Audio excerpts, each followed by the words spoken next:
The dashboard clock read 2:47 a.m. when Florida State Trooper Truett Rowlerson first noticed the silver Nissan Altima weaving across the fog line on Interstate 75, somewhere between mile marker 63 and 64 on the stretch of highway that locals called Alligator Alley.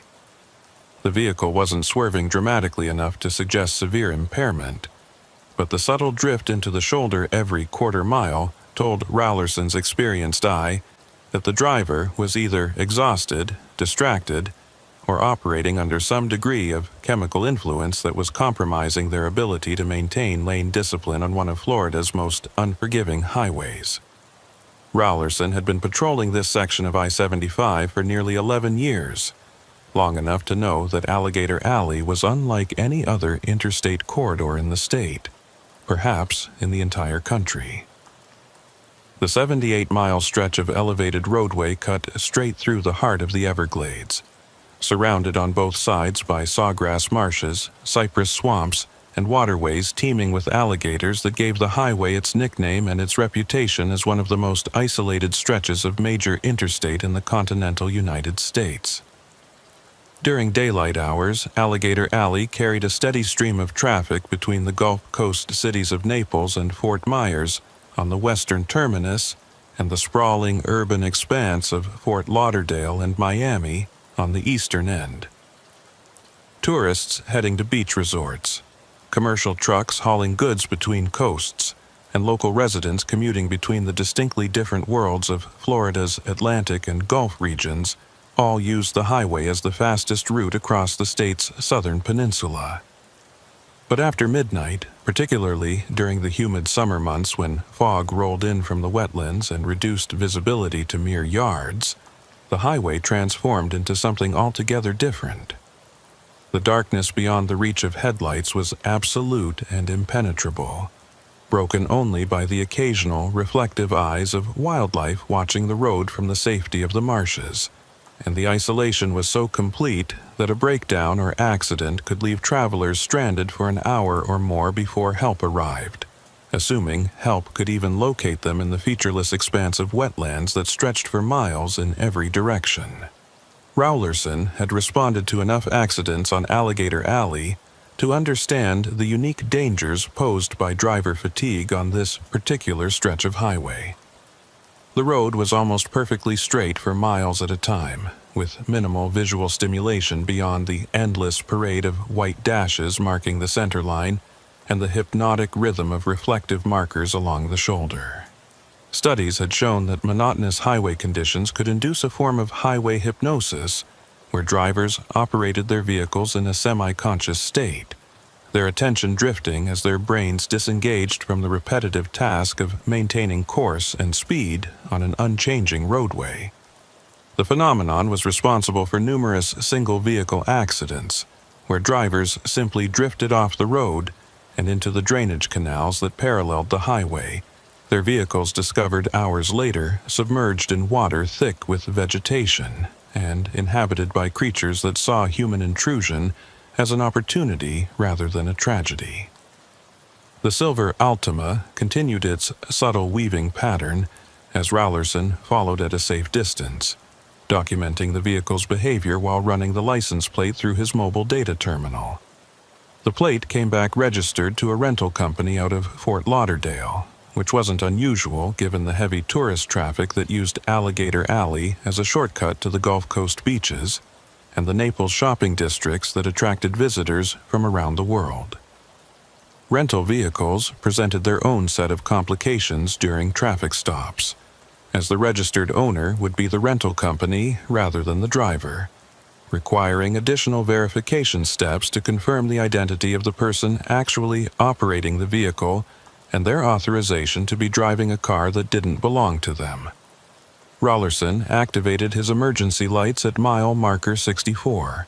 the red and blue strobes cutting through the humid darkness and reflecting off the moisture that hung in the air like a living presence.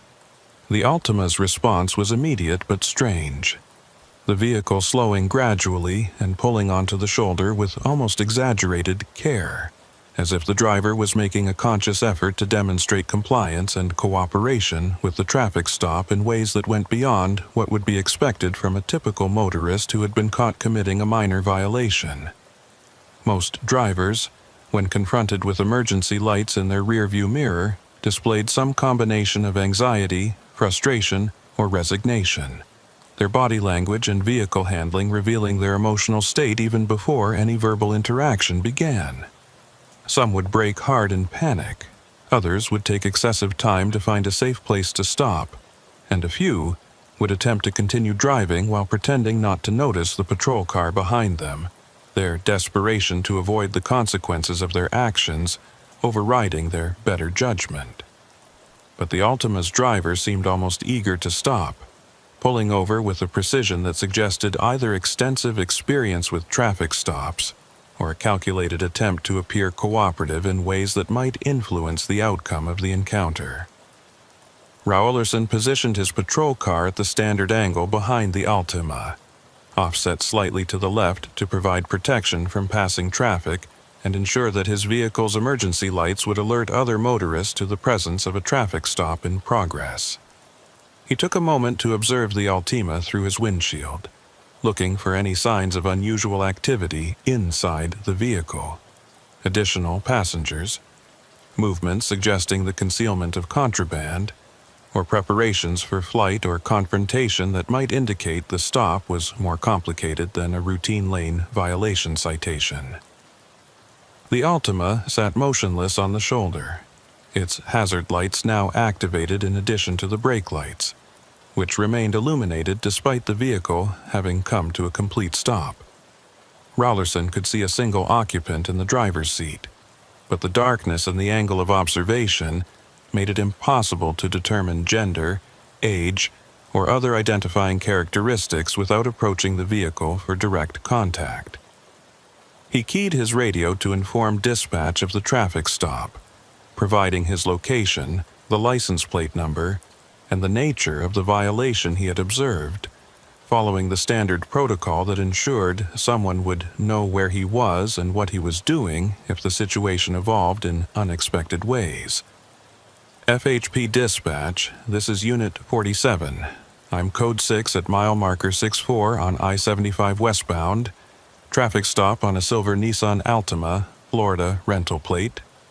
Observed lane violation. Single occupant visible. I'll advise when I'm Code 4. Raulerson transmitted, his voice carrying the practiced calm that came from having made this same notification thousands of times over his 11-year career on Alligator Alley.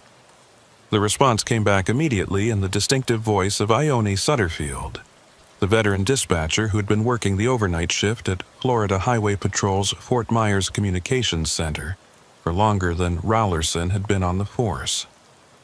Sutterfield's voice carried a gravelly quality that suggested years of coffee consumption and cigarette breaks, but her professionalism and attention to detail were legendary among the troopers who depended on her to maintain awareness of their locations and activities during the long, isolated hours of overnight patrol in some of Florida's most remote regions.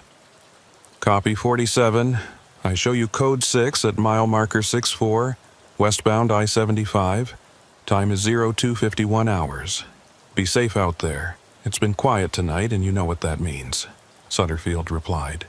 her comment about the quiet night carrying an implication that experienced officers understood all too well. The nights that started out calm and uneventful often evolved into something altogether different without warning or preparation time. Raulerson acknowledged the transmission and opened his door, the interior lights of the patrol car temporarily destroying his night vision and forcing him to pause for a moment to allow his eyes to readjust to the darkness before approaching the Altima. The humidity hit him like a physical force as he stepped out of his air-conditioned vehicle, the night air thick with moisture and carrying the distinctive smell of the Everglades, a combination of decaying vegetation, stagnant water, and the subtle musk of the countless creatures that inhabited the wetlands on both sides of the highway. The temperature was still in the low 80s despite the late hour, and Raulerson could feel sweat beginning to form under his ballistic vest before he had taken 3 steps toward the Altima. He approached the driver's side of the vehicle along the traditional path that kept him slightly behind the driver's sightline, while providing good visibility into the interior of the car, his right hand resting casually near his service weapon without actually touching it, maintaining the balance between readiness and the appearance of routine professional interaction that was essential to effective traffic stops. As Rowlerson drew closer to the Altima, his flashlight beam swept across the interior of the vehicle, and he began to register details that didn't fit the pattern of a simple lane violation stop involving a tired or slightly impaired driver. The rental car's interior was immaculate, showing none of the typical clutter of luggage, food wrappers, or personal items that would be expected in a vehicle being used by tourists or business travelers crossing the state. The back seat was completely empty and appeared to have been recently cleaned with professional attention to detail, and the driver sat with both hands visible on the steering wheel in the classic position that suggested either law enforcement training or extensive experience being stopped by police officers. The driver was a male in his 40s, dressed in dark clothing that appeared to be more suitable for urban environments than the casual beach attire typically worn by tourists traveling through Florida.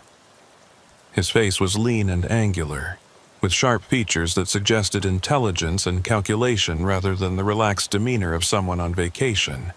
or the exhausted appearance of a late-night commuter trying to reach home after a long workday. "Good morning, sir. I'm Trooper Rowlerson with the Florida Highway Patrol. The reason I stopped you is I observed your vehicle weaving over the fog line several times in the past couple of miles. I need to see your driver's license, vehicle registration, and proof of insurance, please," Rowlerson stated, delivering the standard traffic stop introduction with the professional courtesy that was expected of Florida Highway Patrol officers regardless of the circumstances or the officer's suspicions about the true nature of the stop. The driver reached for his wallet with movements that were too controlled, too deliberate, lacking the natural flow that would be expected from someone simply retrieving documentation during a routine traffic encounter. Rowlerson's instincts, honed by thousands of traffic stops and countless hours of training in recognizing pre-assault indicators and deceptive behavior, began sending warning signals that this stop might be evolving beyond the simple lane violation that had initiated the contact. "Of course, officer. I apologize for my driving. I've been on the road for several hours and I'm more tired than I realized. I should probably find a rest area and take a break before continuing," the driver said, his voice carrying an accent that Rowlerson couldn't quite place, something that suggested European origins but without the distinctive characteristics of any specific country or region. The driver handed over a Florida driver's license that identified him as David Kellerman, age 43, with an address in Coral Gables that was located in one of Miami's more affluent neighborhoods known for expensive homes and residents who typically didn't drive rental cars unless their personal vehicles were being serviced. The vehicle registration confirmed the car was indeed a rental from a major national company, rented 3 days earlier from their Fort Lauderdale airport location, with an expected return date that was still 5 days in the future. The insurance documentation appeared legitimate and current, showing coverage that met Florida's minimum requirements for operating a motor vehicle on public highways. Rowlerson studied the license under his flashlight, noting that the photograph matched the driver's appearance, but something about the document felt wrong in ways he couldn't immediately articulate. The license appeared genuine, with all the proper security features including the holographic overlays and the raised lettering that were designed to prevent counterfeiting. But there was a quality to the document that suggested it might be too perfect, lacking the minor wear and tear that would be expected from a license that had been carried in someone's wallet for the several months since its issue date. "Mr. Kellerman, I'm going to have you wait here while I verify this information with our records. I'll be right back. Please keep your hands visible and remain in the vehicle," Rowlerson instructed. following the standard procedure while his instincts continued to signal that something about this stop wasn't adding up correctly despite the driver's apparent cooperation and the legitimate appearance of his documentation. As Rowlerson walked back to his patrol car, he maintained visual contact with the Altima through careful glances over his shoulder, watching for any signs that the driver might be attempting to conceal contraband, retrieve a weapon, or prepare to flee the scene by suddenly accelerating back onto the highway. The driver remained motionless in the prescribed position with both hands on the steering wheel, but there was something about his stillness that seemed calculated rather than natural, as if he was performing the role of a compliant traffic stop subject rather than actually being one. Rowlerson slid into his patrol car and immediately began running the license through the Florida Department of Highway Safety and Motor Vehicles database, cross-referencing the name and license number with the National Crime Information Center systems that would reveal any outstanding warrants, previous criminal history, or other flags that might explain his growing sense that this traffic stop was about to become significantly more complicated than a simple lane violation citation. The database response came back within seconds, and what Rowlerson saw on his mobile data terminal made his pulse quicken despite his years of experience maintaining professional composure during unexpected developments. The license number was valid, and the name David Kellerman did appear in the Florida DHS-MV records, but when Rowlerson pulled up the associated photograph from the state's database, the image showed a man who bore only superficial resemblance to the driver currently sitting in the Altima on the shoulder of Alligator Alley. The database photograph showed someone with softer features, different ear structure, and a distinctive scar on the left cheek that was clearly visible in the official state documentation, but completely absent from the face of the man who had handed over the license just minutes earlier. Rowlerson had encountered false identification before during his career, ranging from teenagers using fake IDs to purchase alcohol to sophisticated criminals using stolen identities to avoid detection during traffic stops. But there was something particularly unsettling about this particular case of identity fraud, something that suggested more sinister motivations than simply avoiding a traffic citation or concealing a suspended license. Rowlerson keyed his radio again, this time using a tone that would alert dispatcher Sutterfield that the situation had evolved from routine to potentially problematic without broadcasting that information in ways that might be overheard by the subject if he was monitoring police frequencies with a scanner. Dispatch 47. Can you run a QH on this license for me? I'm seeing some discrepancies that I need to verify before I proceed with this contact. Rowlerson transmitted, using the 10 code that indicated he wanted a more thorough background check than the standard traffic stop verification, including wants and warrants from neighboring states and any intelligence bulletins that might be relevant to the situation he was encountering. Sutterfield's response came back within moments, her voice carrying a subtle change in tone that indicated she understood Rowlerson's message and was treating this as more than a routine traffic stop verification. Copy 47. I'm running that now. Also be advised I'm showing you've been code 6 for approximately 8 minutes. Do you need additional units en route to your location? The question was Sutterfield's way of offering backup without explicitly stating that she was concerned about Rowlerson's safety, maintaining the professional communication protocols while ensuring that he had the opportunity to request assistance if the situation was deteriorating beyond his ability to manage it alone. Rowlerson considered the offer carefully,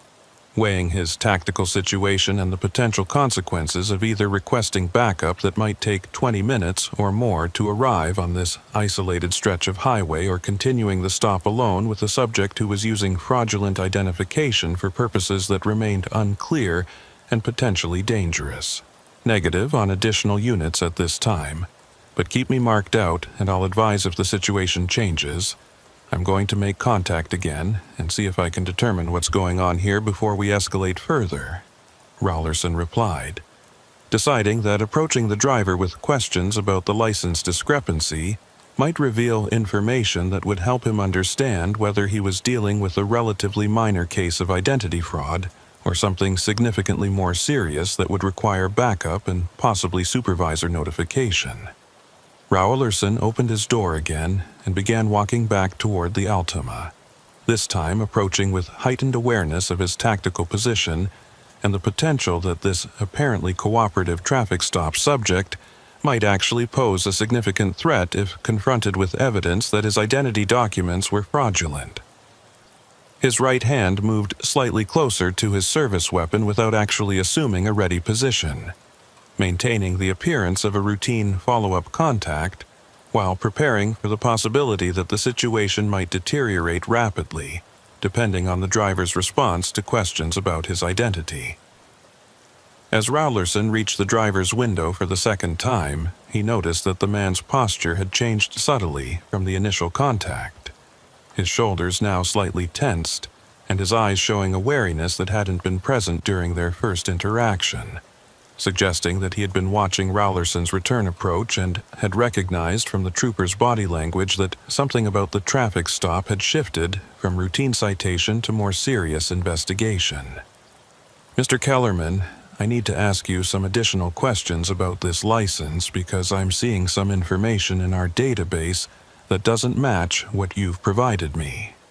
Raulerson stated, deliberately using a neutral tone that conveyed official concern without suggesting that he had already concluded the license was fraudulent or that he was prepared to escalate the stop to arrest status. The driver's response was immediate and surprising,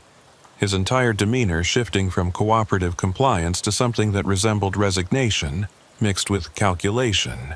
as if he had been expecting this moment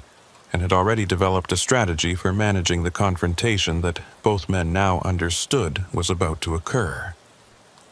"Officer, I can explain the discrepancy, but I need you to understand that this situation is more complicated than it appears, and there are circumstances surrounding my use of this identification that involve matters of personal safety and threats from individuals who have been pursuing me across multiple states," the driver said, launching into an explanation that seemed designed to simultaneously acknowledge the fraudulent nature of the license while creating a narrative that might justify its use and potentially generate sympathy or at least understanding from the trooper who had discovered the deception. Raulerson listened to the explanation with professional skepticism, born from years of hearing creative stories designed to explain away criminal behavior and convince law enforcement officers to exercise discretion rather than enforcing the letter of the law. The driver's story involved alleged domestic violence, threats from a former business partner connected to organized crime, and a desperate need to assume a new identity while traveling across the country to reach family members who could provide safe shelter from unnamed pursuers who meant him harm. The narrative contained elements that might have been plausible if encountered in isolation, but the overall presentation felt rehearsed and calculated rather than genuine, as if the driver had prepared this explanation in advance and was now delivering it with the hope that it would be sufficient to avoid arrest and continued investigation into his true identity and purpose. "Sir, I understand what you're telling me, but what you're describing doesn't change the fact that you're operating a motor vehicle on a Florida highway using fraudulent identification, which is a criminal violation regardless of your motivations or circumstances," Raulerson replied, maintaining professional courtesy while making clear that the explanation, whether true or fabricated, would not result in the driver being released with a warning or simple citation that would allow him to continue his journey without consequences. The driver's expression shifted again, this time showing frustration mixed with what appeared to be genuine concern about the implications of being detained on Alligator Alley in the middle of the night, with his true identity about to be discovered through more thorough investigation. "Officer, I'm asking you to exercise some discretion here. I'm not a threat to anyone. I'm simply trying to get to safety, and being detained right now puts me at significant risk from people who are monitoring law enforcement systems to track my movements," the driver continued, attempting a different approach that appealed to Rowlerson's humanity and potential sympathy for someone allegedly fleeing domestic violence or organized crime threats that might justify the use of false identification as a means of self-preservation. Rowlerson had encountered this type of manipulation before. The attempt to create personal connection and emotional investment that might cloud his professional judgment and lead him to make decisions based on sympathy rather than established law and procedure. But his training and experience had taught him that seemingly sympathetic stories were often cover narratives designed to conceal far more serious criminal activity that would only be discovered if the officer maintained objectivity and followed proper investigation protocols. "I'm going to need you to step out of the vehicle, sir, and I want you to keep your hands visible at all times while you're doing that. We're going to sort out your identity situation before any decisions are made about how to proceed," Rowlerson instructed, moving the traffic stop to the next level of investigation that would involve more thorough questioning and potentially a search of the vehicle if the driver's behavior or additional information provided probable cause to believe the Altima contained evidence of criminal activity beyond the fraudulent license. The driver complied with the instruction, but his movements were slow and deliberate, suggesting reluctance to leave the relative safety of his vehicle and expose himself to extended detention on the highway shoulder, where, if his story about pursuers was genuine, he would be vulnerable to observation and potential attack from anyone monitoring law enforcement activities. Rowlerson maintained safe distance while directing the driver to position himself between the Altima and the patrol car, a location that provided some cover from passing traffic while allowing the trooper to maintain control of the situation and observe the driver for any signs of aggression or attempts to flee into the darkness of the Everglades that surrounded them on both sides. "I need you to be completely honest with me right now. What is your actual name, and why are you using someone else's license to operate this vehicle?" Rowlerson asked directly, abandoning the indirect questioning approach in favor of confrontation that would force the driver to either continue his deception or acknowledge his fraud and potentially provide information about his true identity and purposes. The driver hesitated for several seconds, his expression cycling through various emotions as he apparently calculated the potential consequences of different responses before finally seeming to reach a decision about how much truth to reveal in this moment of confrontation on one of Florida's most isolated highways. "My name is not David Kellerman, and the license I provided you is a sophisticated forgery that I purchased from someone who specializes in providing false identification to people who need to disappear from various databases and tracking systems," the driver admitted, his voice taking on a different quality now that he had abandoned at least some of the deception that had characterized their interaction up to this point. "That's a start, but I need your actual name and an explanation of why you felt it necessary to purchase false identification and operate under an assumed identity while driving across Florida in a rental car," Rowlerson pressed, understanding that the admission of using false identification was likely just the first layer of deception that would need to be peeled away before he could determine the true nature of the situation he had encountered during what had begun as a simple lane violation stop. The driver glanced toward the darkness beyond the highway shoulder, as if considering whether to attempt escape into the Everglades, despite the obvious dangers posed by the terrain, the wildlife, and the certainty that he would be quickly tracked down by units that would be called to assist in apprehending a fleeing suspect on foot in an environment where survival without proper equipment and knowledge would be measured in hours rather than days. "I can't tell you my real name, not here. Not with the possibility that this conversation is being recorded and might be accessed by people who are looking for me," the driver said, introducing a new element of complication into the already complex situation by suggesting that routine police procedures like dashcam recording represented a threat to his safety that justified continued deception about his identity. Rowlerson felt his patience beginning to thin, his professional courtesy being tested by a situation that was consuming far more time and generating far more questions than a routine traffic stop should reasonably produce,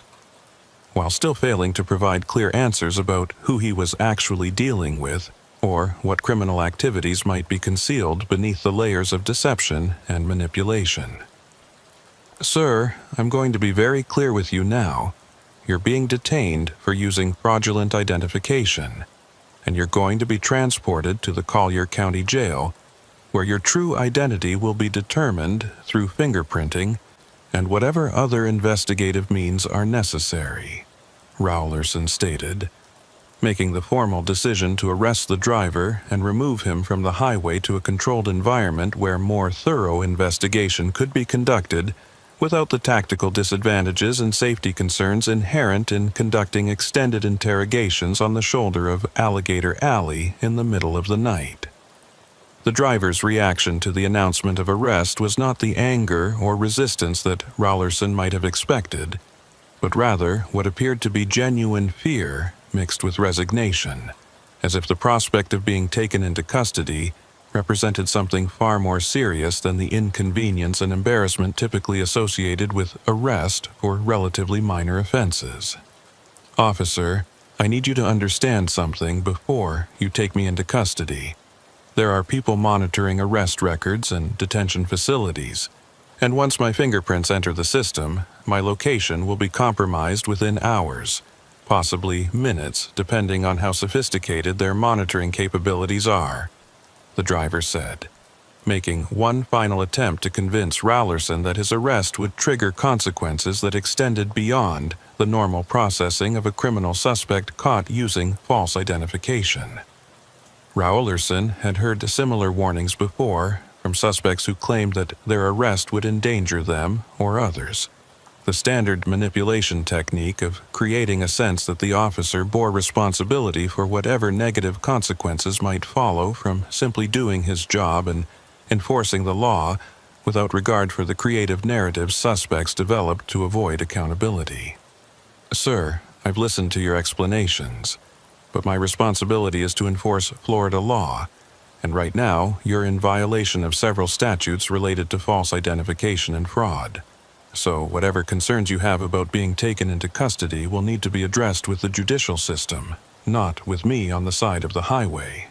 Rowlerson replied, ending the negotiation phase of the encounter and moving forward with the arrest procedure that would remove the driver from the Altima and place him in the patrol car for transport to the Collier County Detention Facility.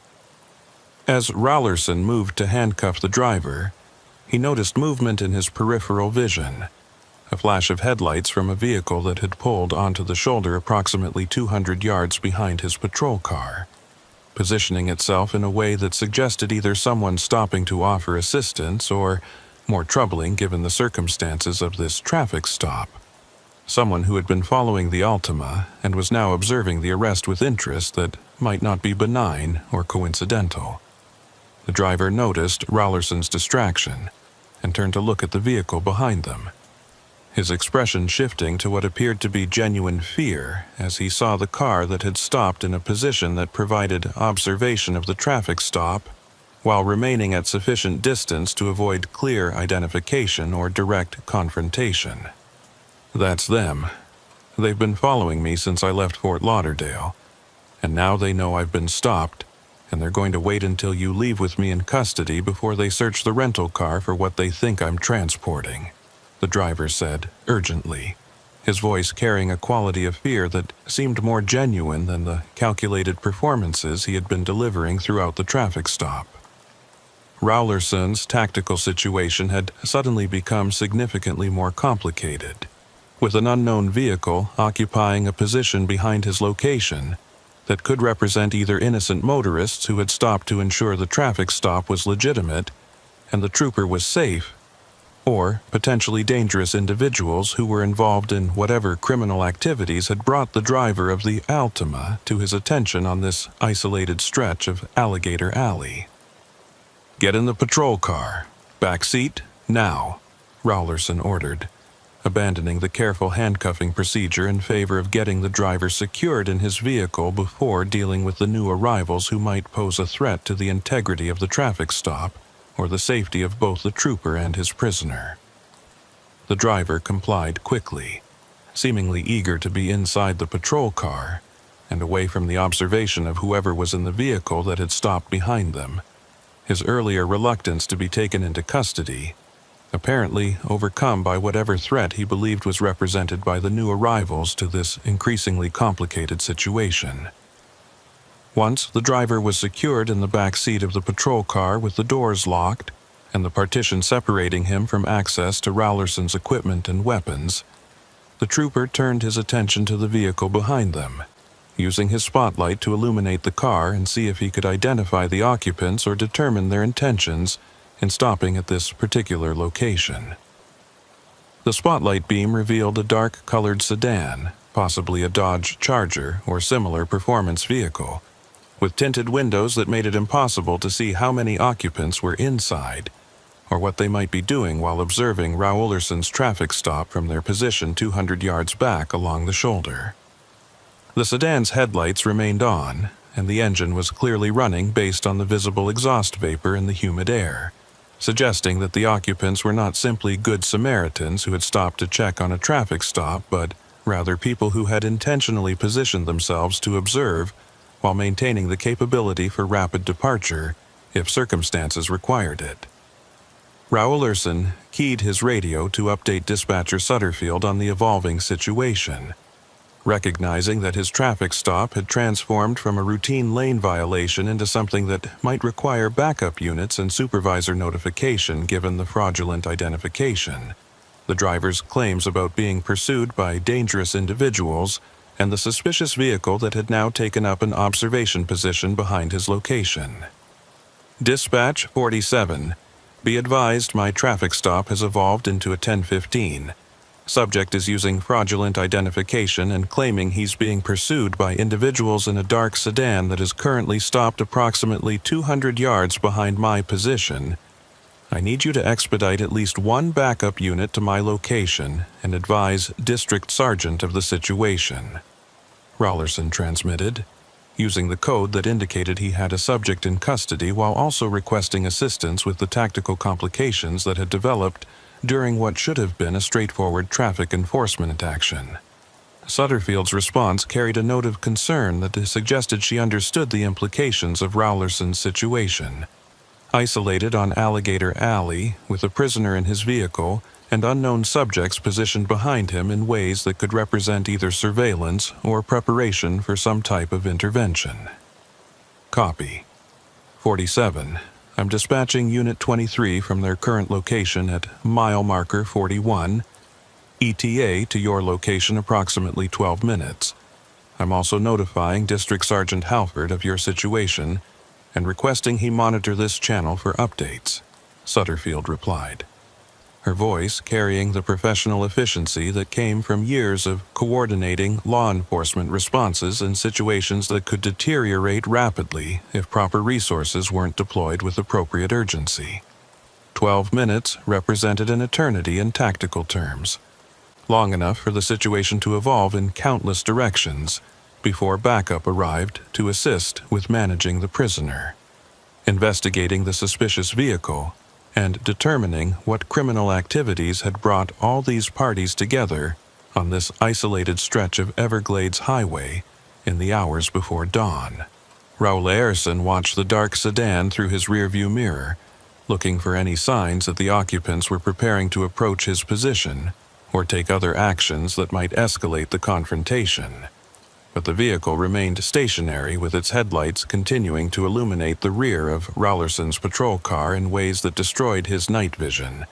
and made it impossible to see what the sedan's occupants might be doing while they observed his traffic stop. The prisoner in Rowlerson's back seat had begun speaking again, his voice carrying through the partition with urgency that suggested he believed the presence of the dark sedan represented imminent danger that required immediate action rather than the patient approach of waiting for backup units to arrive before investigating the situation further. Officer, you need to leave this location immediately. Those people in that car are not going to wait for your backup to arrive before they take action. They've been tracking me for 3 days, and they know this is their opportunity to recover what they think I took from their organization," the prisoner said. His previous calculated presentations replaced by what sounded like genuine fear and desperation, born from understanding that the tactical situation on Alligator Alley had shifted in ways that put everyone present at risk of violence. Rowlerson ignored the prisoner's suggestions about abandoning his position before backup arrived, his training and experience telling him that leaving the scene would only create new tactical problems, while potentially compromising the evidence in the Altima and failing to investigate what might be serious criminal activity, rather than the paranoid fantasies of someone trying to avoid prosecution for using false identification. "I need you to be quiet now and let me handle this situation according to proper procedure. We're going to wait for backup to arrive, and then we're going to sort out exactly what's happening here," Rowlerson said firmly, making clear that he would not be manipulated into taking actions that contradicted his training and the protocols that had been developed specifically to handle complex traffic stops that involved multiple unknown parties and unclear criminal activities. The prisoner fell silent, but Rowlerson could see through his rearview mirror that the man was watching the dark sedan with intense focus, his body language suggesting that he expected the situation to deteriorate at any moment, despite Rowlerson's attempts to maintain control through standard law enforcement procedures and tactical positioning. The minutes crawled past with agonizing slowness, each one feeling like an hour, as Rowlerson maintained his position between the Altima and the dark sedan, watching for any signs of movement or preparation for confrontation while waiting for backup units to arrive and provide the additional resources needed to investigate this increasingly complex situation safely and thoroughly. At the 8-minute mark, the dark sedan's headlights suddenly went dark, and the vehicle began moving forward along the shoulder, approaching Rowlerson's position at a slow, deliberate pace that suggested calculation rather than the casual approach of someone simply checking to see if assistance was needed at a traffic stop.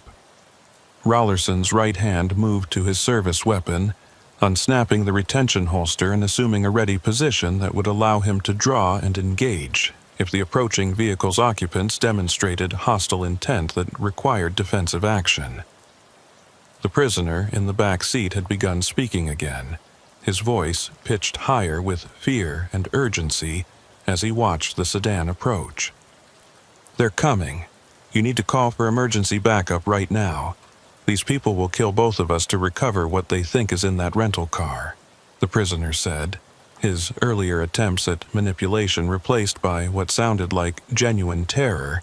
as the tactical situation evolved in ways that apparently confirmed his warnings about being pursued by dangerous individuals. "Dispatch 47, the suspicious vehicle is now approaching my position. I need that backup expedited, and you need to advise them we may have a hostile situation developing here," Rowlerson transmitted, his voice remaining professionally calm despite the surge of adrenaline that came with facing unknown threats in an isolated environment where help was still minutes away. Sutterfield's response came back immediately, her voice carrying the controlled urgency that indicated she understood the severity of Rowlerson's situation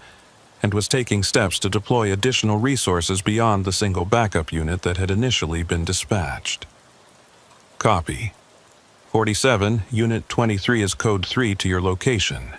ETA now 7 minutes. I'm also dispatching additional units from Broward County, and I have District Sergeant Halford monitoring your situation. If you need me to patch you directly to him, I can do that immediately." Before Rowlerson could respond to Sutterfield's offer, the dark sedan came to a stop approximately 50 feet behind his patrol car, close enough now for his spotlight to reveal details that had been invisible at the previous distance. The vehicle was indeed a Dodge Charger, relatively new, with heavily tinted windows and what appeared to be aftermarket modifications that suggested either law enforcement connections or criminal sophistication that went beyond typical vehicle choices. The sedan's doors remained closed, and the engine continued running, creating a standoff situation where neither party was willing to make the first move toward direct confrontation, but both sides were clearly evaluating their options and calculating the potential consequences of various courses of action. Raulerson made a tactical decision, choosing to maintain his position inside his patrol car where he had protection from the vehicle's ballistic-resistant doors and better visual coverage of both the Altima in front of him and the Charger behind, rather than exposing himself by approaching the sedan to investigate its occupants and their intentions. Dispatch 47. The suspicious vehicle is now Code 6 approximately 50 feet behind my position. No occupants visible. I'm maintaining my position inside my vehicle and waiting for backup arrival before making any moves to investigate or contact. Raulerson transmitted, documenting his tactical decisions for the record while ensuring that Sutterfield and potentially District Sergeant Halford understood his reasoning for not taking more aggressive investigative action. The standoff continued for what felt like an eternity, but according to Raulerson's dashboard clock, was actually only 90 seconds before the Charger's driver's door finally opened and a figure emerged into the illumination of Raulerson's spotlight. The individual was male, appearing to be in his 30s, wearing dark, tactical-style clothing that could have been interpreted as either security contractor gear or the type of outfit favored by criminals who wanted to project an image of professionalism and capability during their illegal activities. The man raised both hands to show they were empty, but his body language suggested confidence and tactical awareness rather than the nervousness or uncertainty that would be expected from someone who was simply checking on a traffic stop and wanted to assure the trooper of peaceful intentions. The man began walking slowly toward Raulerson's patrol car, his hands remaining visible but his overall posture suggesting military or law enforcement training that had taught him how to approach potentially hostile situations while projecting non-threatening intent without actually surrendering tactical advantage or capability for rapid violence if circumstances required it. Raulerson keyed his radio before the approaching figure had closed half the distance to his patrol car, maintaining communication with dispatcher Sutterfield while documenting the evolving tactical situation in ways that would provide a clear record of his decisions and the circumstances that had led to whatever was about to unfold on this isolated stretch of Alligator Alley. Dispatch 47, one male subject exiting the suspicious vehicle and approaching my position on foot, appears to be wearing tactical clothing. Hands are visible, but I'm unable to determine if he's armed. I'm remaining in my vehicle until I can assess his intentions and backup arrives. Raulerson transmitted, his voice maintaining professional calm despite the uncertainty inherent in facing an unknown subject who was approaching his location with confidence that suggested either legitimate authority or dangerous criminal intent that couldn't be distinguished without further interaction. The prisoner in Raulerson's back seat had become agitated, pressing himself against the partition and speaking rapidly in a voice that carried genuine fear rather than the calculated performances that had characterized his earlier attempts to manipulate the traffic stop outcome. "Officer, you cannot let that man reach your vehicle. He's not going to identify himself or explain why he's been following me. He's going to create some pretense for approaching, and then he's going to try to take control of this situation through intimidation or force," the prisoner said urgently, his warnings becoming more specific and detailed in ways that suggested either genuine knowledge of the approaching man's capabilities and intentions or sophisticated manipulation, designed to convince Raulerson to take aggressive action that might complicate the situation further. Raulerson made a split-second decision based on his tactical training and the reality that allowing an unknown subject to approach within contact distance of his vehicle would surrender initiative and potentially create a hostage situation if the man's intentions were hostile. "Stop right there, sir. I need you to identify yourself and explain why you've stopped at this location before we go any further with this conversation," Raulerson called out through his patrol car's public address system, his amplified voice carrying across the humid night air and establishing a safe perimeter that would allow him to assess the approaching man's response and intentions before permitting closer contact. The man stopped immediately at the sound of Rowlerson's command, his compliance suggesting either respect for law enforcement authority or tactical calculation that recognized the disadvantages of forcing confrontation with an armed trooper who had already demonstrated caution and professional awareness of the potential dangers inherent in the situation. The man lowered his hand slowly, reaching toward his waistband in movements that made Rowlerson's hand tighten on his service weapon before the man produced what appeared to be credentials in a leather wallet that he held up for inspection, despite the distance and lighting conditions making it impossible for Rowlerson to read any details from inside his patrol car. "Trooper, my name is Marcus Vance. I'm a private investigator licensed in Florida and working on behalf of clients who have a substantial financial interest in locating the individual you currently have in custody," the man called out, his voice carrying clearly across the distance separating them and projecting confidence mixed with professional courtesy that suggested he understood law enforcement procedures and expected his credentials and explanation to be sufficient for establishing legitimacy and cooperation.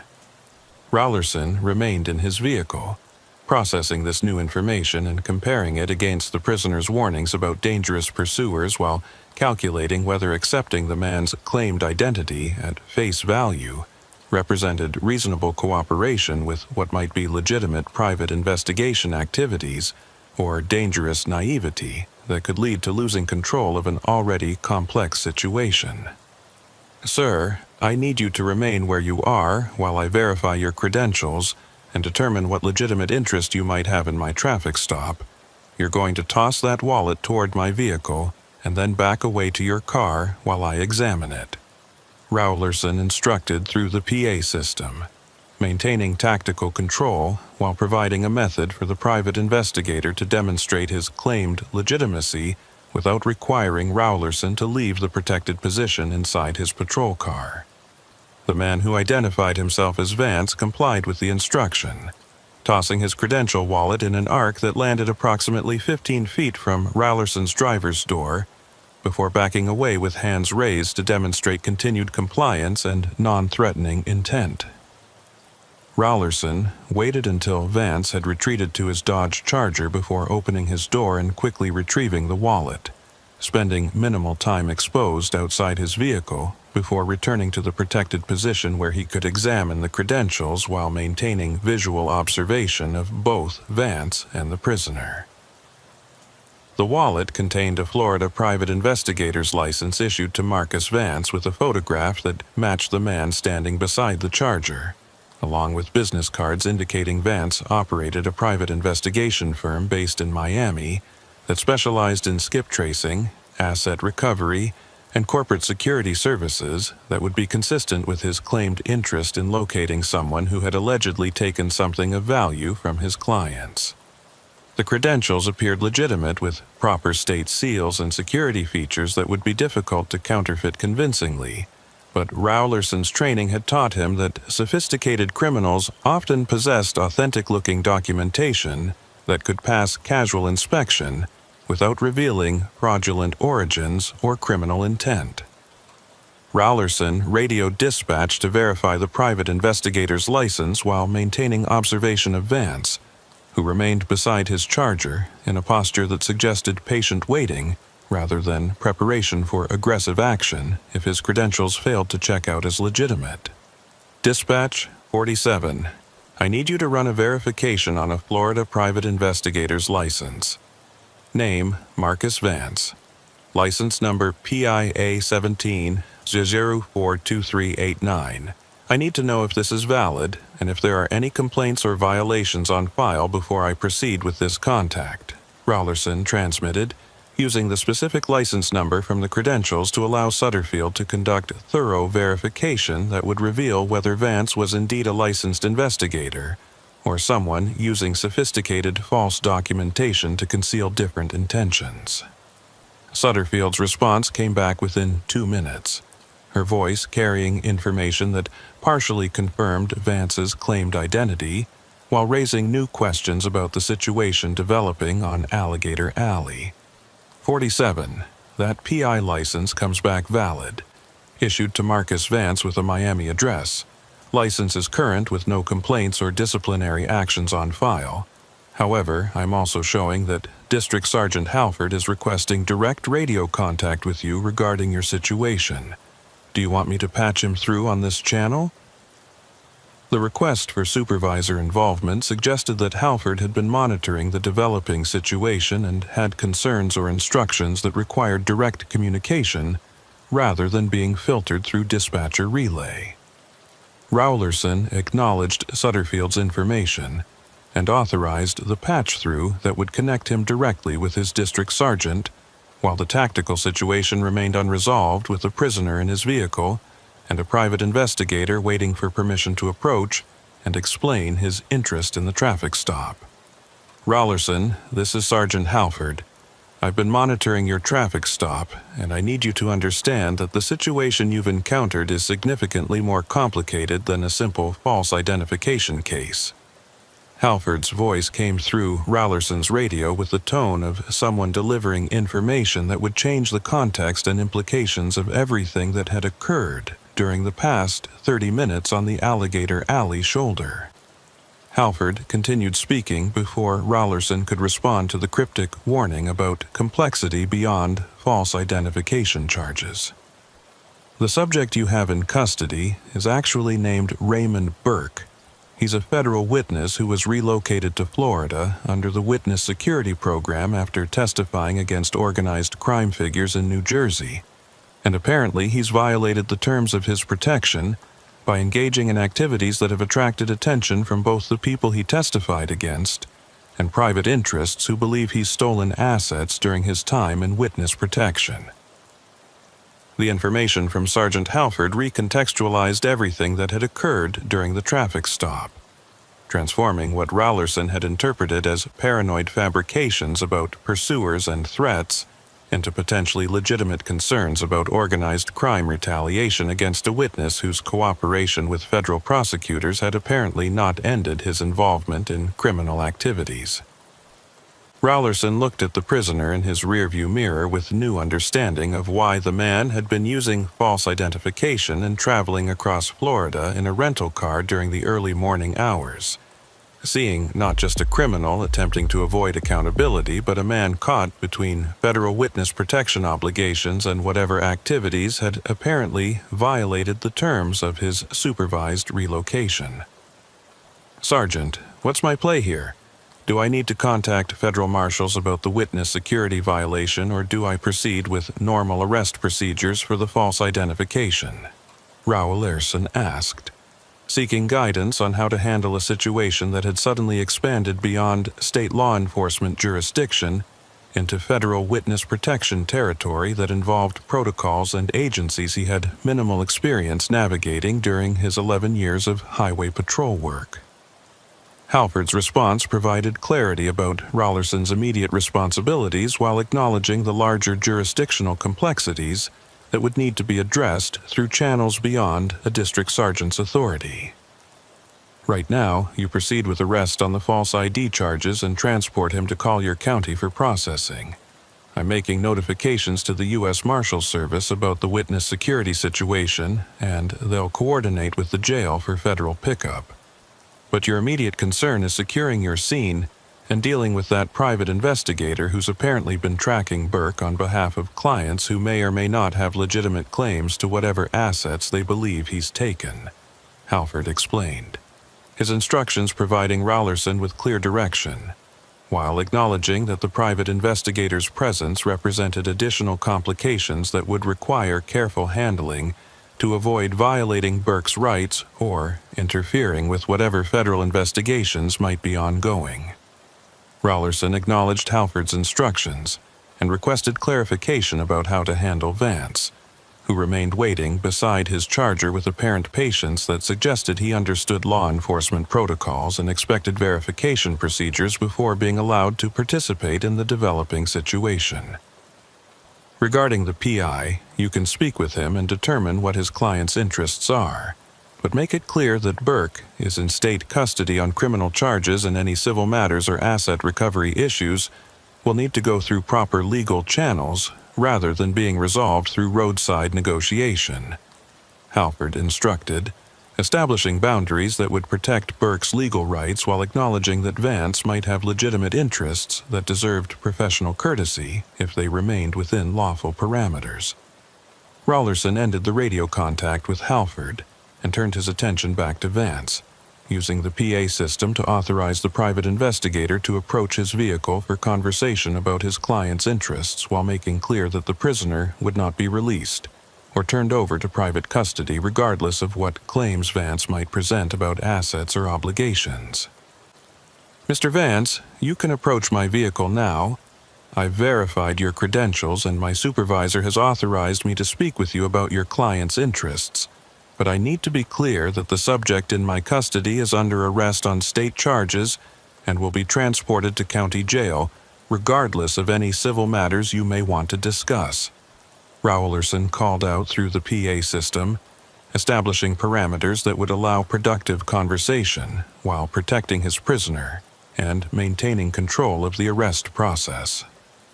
Vance approached Rawlerson's patrol car with confident strides that suggested relief at having his credentials verified and his legitimacy established, though his expression remained professionally neutral rather than displaying satisfaction or other emotions that might reveal his true assessment of the situation. When Vance reached Rawlerson's driver's window, the private investigator produced a business card and a document folder that he offered for inspection while beginning an explanation of his client's interests that would reveal another layer of complexity in the situation that had begun with a simple lane violation observation. "Trooper, I appreciate your professionalism in handling this situation. My clients are a group of investors who provided significant capital to a business venture that Mr. Burke was involved in before he entered witness protection, and they have reason to believe he's currently in possession of cryptocurrency wallet access codes that represent their investment capital, which he's been attempting to liquidate and transfer to overseas accounts beyond their reach or legal recovery," Vance explained. His summary of the situation suggesting that Burke's violations of witness protection terms involved not just using false identification, but potentially sophisticated financial crimes that had attracted attention from private interests with substantial resources for tracking and recovery. The mention of cryptocurrency and offshore accounts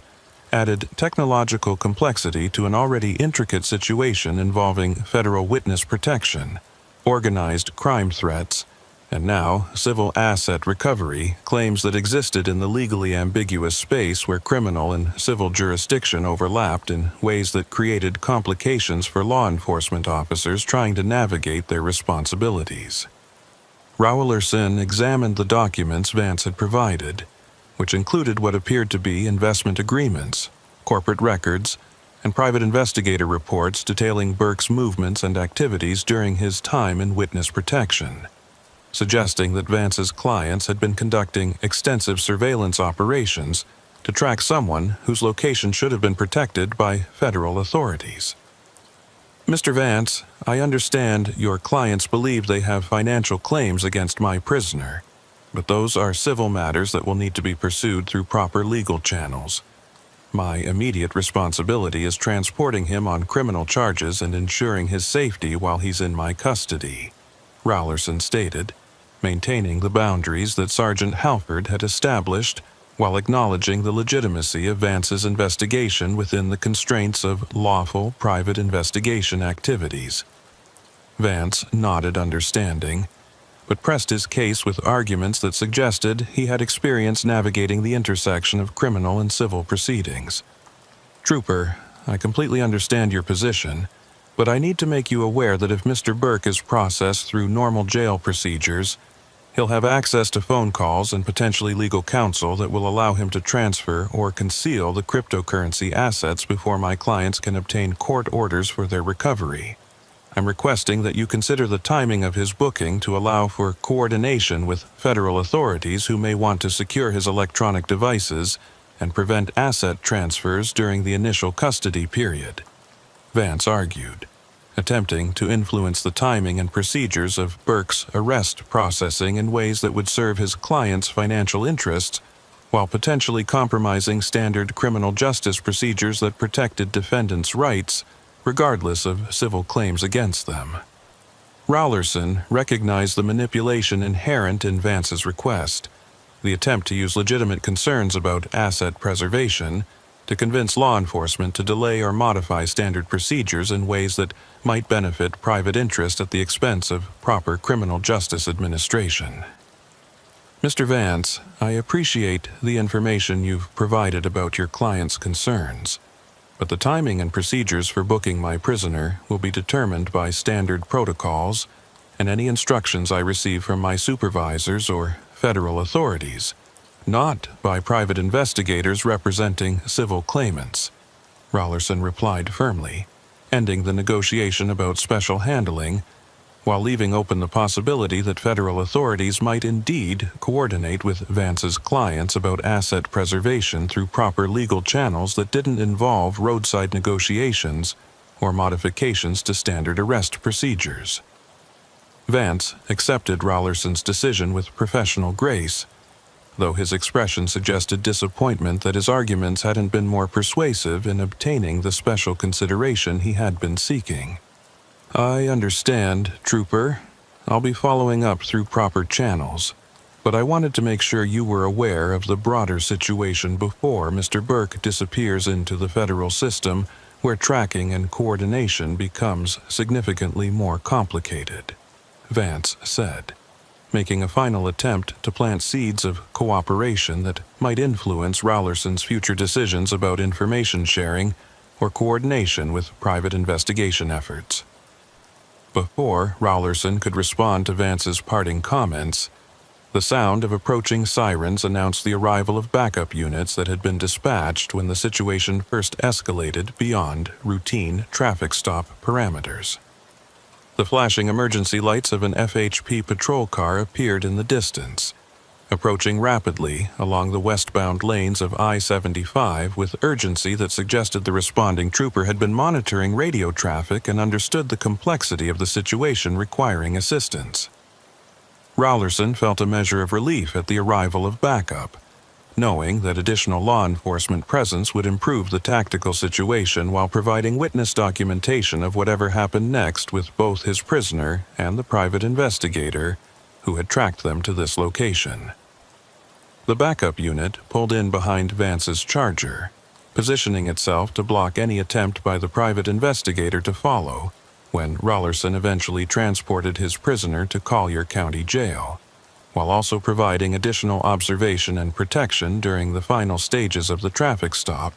that had consumed nearly 40 minutes of what should have been routine patrol activities.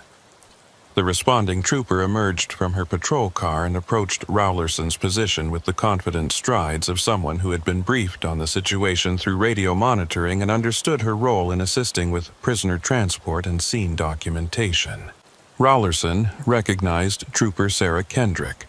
a 5-year veteran who had transferred to the Fort Myers district from the Tampa area and had developed a reputation for thorough documentation and professional handling of complex traffic stops that involved multiple parties and jurisdictional complications.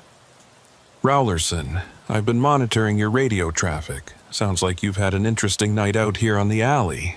Kendrick said as she reached his driver's window, her tone carrying professional curiosity mixed with the dark humor that law enforcement officers used to cope with the situations that tested their training and pushed their encounters beyond routine parameters into territory that would generate extensive reports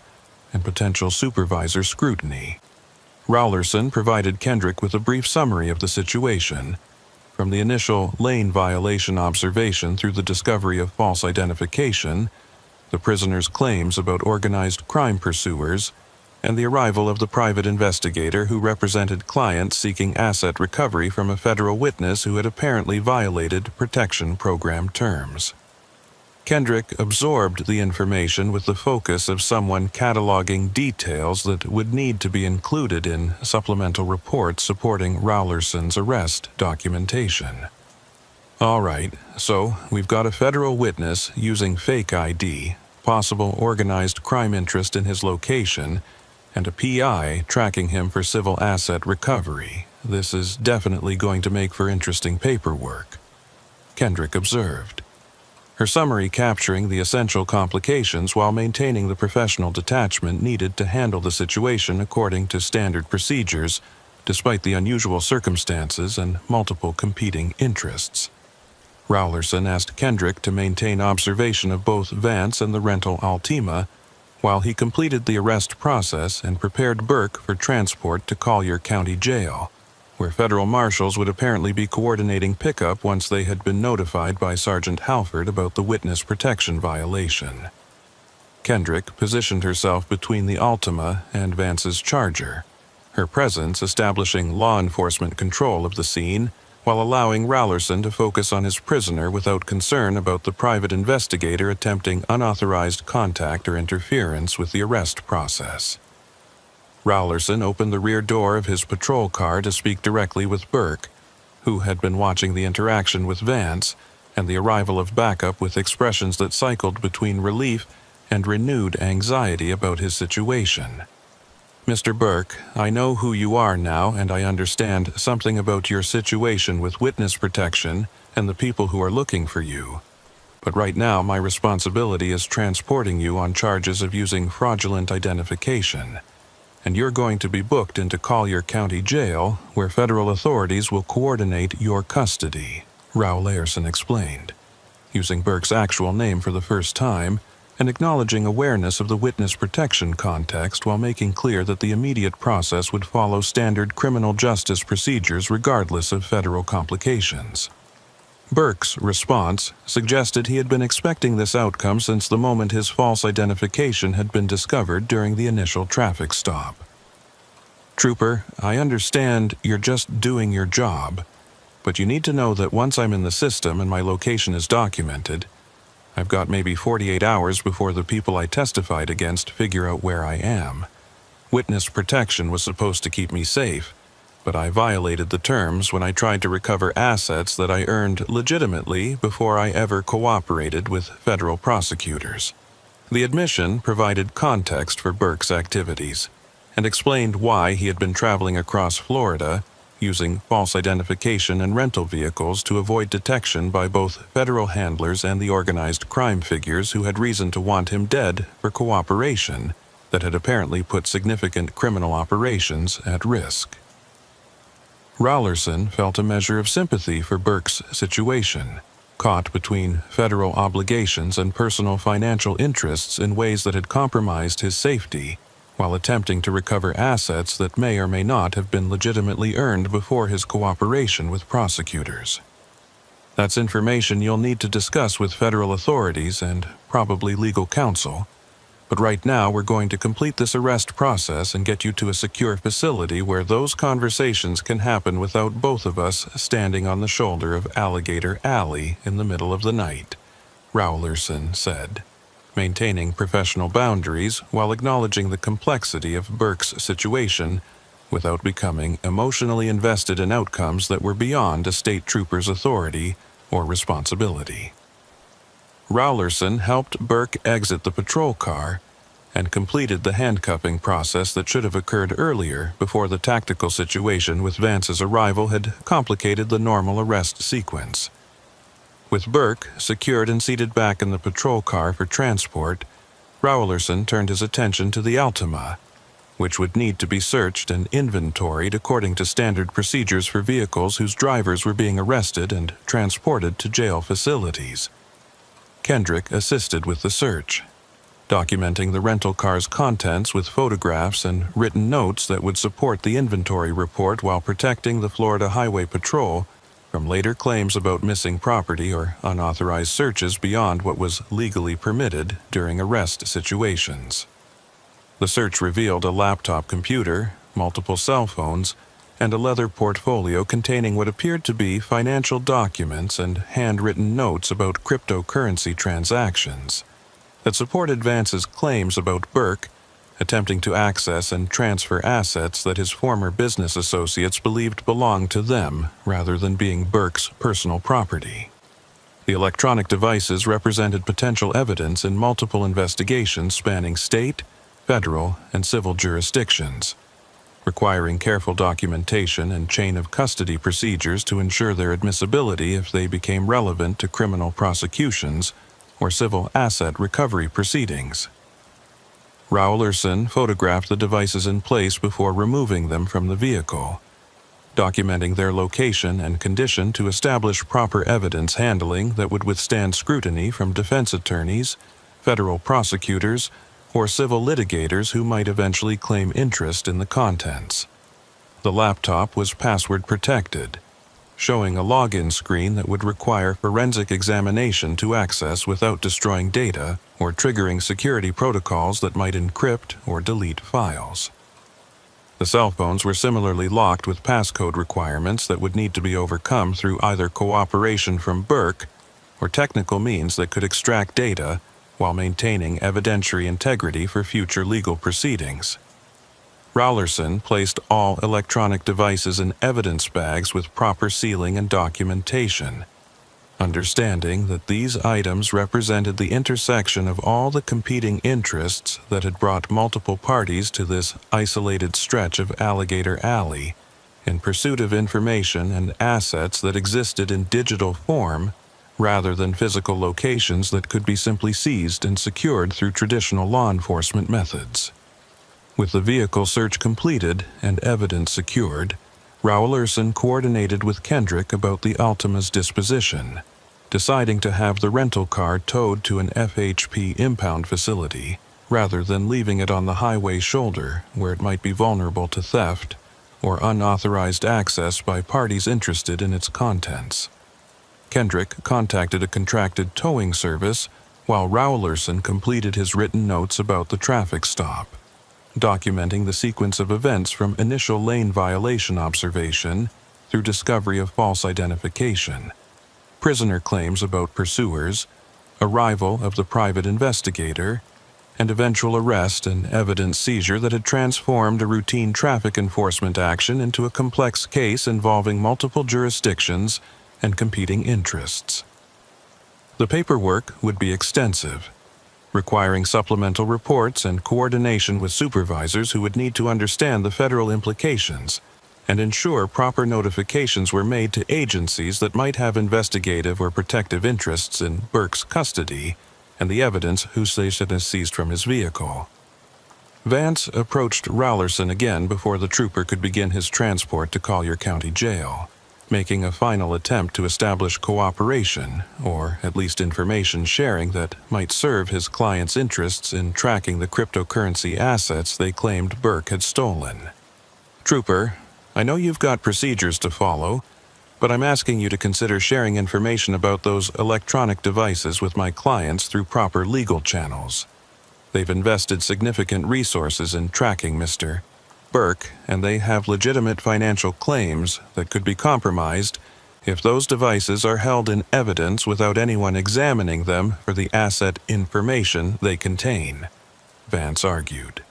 framing his request in terms of legal cooperation rather than the inappropriate information sharing that would violate evidence protocols and potentially compromise criminal investigations. Rowlerson understood the request but had no authority or inclination to commit to information sharing that would need to be approved by supervisors, prosecutors, and potentially federal authorities who might claim priority access to evidence relevant to witness protection violations or ongoing organized crime investigations. "Mr. Vance, any requests for information sharing or evidence examination will need to go through proper channels with FHP administration and the state attorney's office. I'm not authorized to make commitments about evidence access or information sharing beyond what's required by law and standard procedures," Rowlerson replied, maintaining the professional boundaries that protected evidence integrity, while acknowledging that Vance's clients might indeed have legitimate legal mechanisms for obtaining access to information relevant to their civil claims. Vance accepted the response with resignation, apparently understanding that further argument would not change Rowlerson's position or authority regarding evidence handling and information sharing decisions. I understand, Trooper. I'll be following up through proper channels. But I wanted to make sure you understood the broader context before Mr. Burke's situation disappears into the federal system, where coordination becomes exponentially more difficult," Vance said, making a final attempt to plant awareness that might influence Rollerson's future cooperation with legitimate information requests from private investigators representing civil claimants. With Vance's departure back to his charger, Rollerson prepared for the transport to Collier County Jail, checking his equipment and ensuring his patrol car was ready for the 40-minute drive that would remove him from his assigned patrol sector and consume additional time with booking procedures and evidence transfer that would extend his shift beyond the normal end time. Kendrick would remain at the scene until the tow truck arrived to impound the Altima, documenting the vehicle's removal and ensuring the shoulder was clear of debris or hazards before returning to her own patrol responsibilities in the Fort Myers district. Rollerson thanked Kendrick for her backup assistance and began the westbound drive toward the Collier County Jail facility, his prisoner silent in the back seat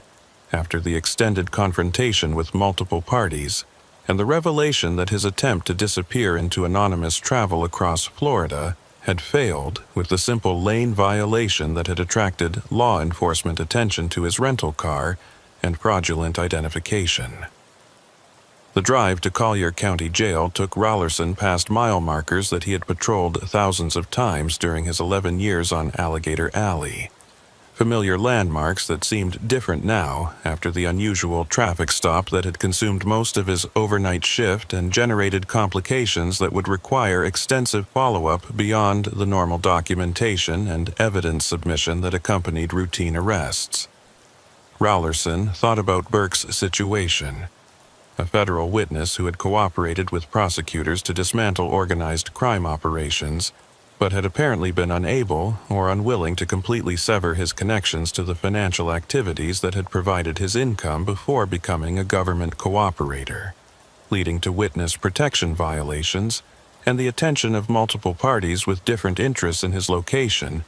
and the assets he controlled through encrypted digital means that represented the modern evolution of criminal finance beyond the cash and physical property that had dominated organized crime activities in previous generations. The intersection of witness protection, organized crime retaliation, cryptocurrency asset recovery, and routine traffic enforcement represented exactly the type of complex situation that challenged traditional law enforcement training and jurisdictional boundaries in ways that required coordination across multiple agencies and legal frameworks. Rollerson's radio crackled with Sergeant Halford's voice requesting status update on the transport and confirmation that the electronic evidence had been properly secured according to chain of custody protocols that would preserve its potential value for federal investigation. 47, this is Sergeant Halford. What's your status on transport and have you secured those electronic devices with proper evidence documentation? Halford asked, his question revealing that supervisory attention to this arrest extended beyond routine oversight into territory that involved coordination with federal agencies who had apparently expressed interest in Burke's custody and the devices seized from his rental vehicle. Rollerson confirmed he was en route to Collier County Jail with an estimated arrival time of 20 minutes, and that all electronic devices had been properly documented, photographed, and sealed in evidence bags with chain of custody forms that would track their handling through whatever investigations might eventually claim interest in their contents. Halford acknowledged the information and provided additional instructions that revealed the federal dimensions of the case were expanding beyond what Rollerson had initially understood when first learning about Burke's witness protection status. Copy that, 47. Be advised that U.S. Marshals are coordinating with the jail for immediate pickup after booking. They're also requesting that those electronic devices be held separately from normal evidence processing because FBI wants to examine them for information relevant to ongoing organized crime investigations that apparently extend beyond the original case that Burke testified about. Halford explained, his instructions indicating that Burke's activities during witness protection had attracted attention from multiple federal agencies who saw his devices as potential intelligence sources about criminal networks that had apparently continued evolving after his initial cooperation with prosecutors.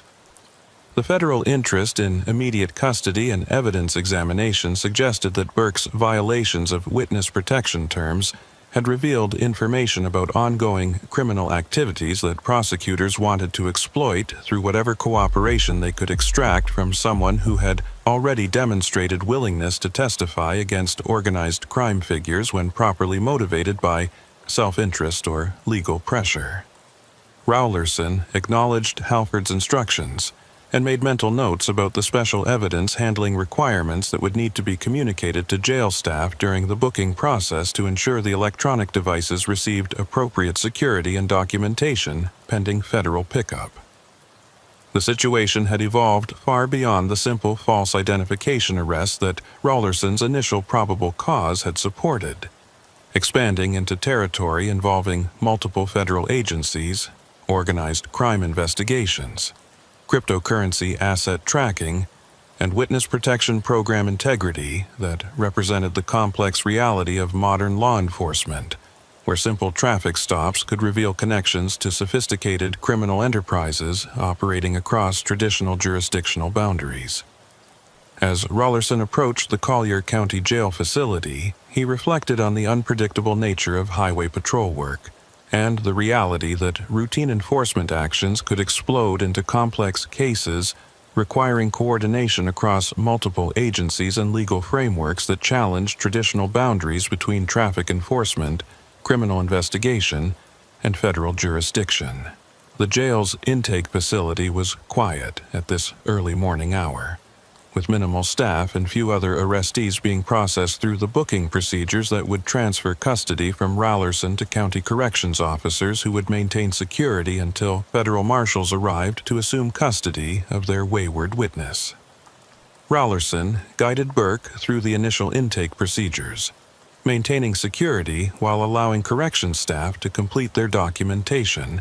and photograph the prisoner according to standard protocols that would create permanent records of his booking on state charges for using fraudulent identification to operate a motor vehicle on Florida highways. During the booking process, Burke made several attempts to engage Rowlerson in conversation about his situation and the likelihood that federal authorities would honor whatever asset claims he believed he had against his former business associates. But Rowlerson maintained professional distance and declined to speculate about outcomes that were beyond his knowledge or authority to influence through opinions that might be misconstrued as official guidance or promises about how federal prosecutors might handle his case. The transfer of the electronic devices to special evidence handling created additional documentation requirements, as Rowlerson explained to the evidence technician that federal agencies had requested separate processing and enhanced security pending examination by FBI technical specialists who would be extracting data relevant to ongoing investigations. The evidence technician, a veteran corrections employee who had processed thousands of bookings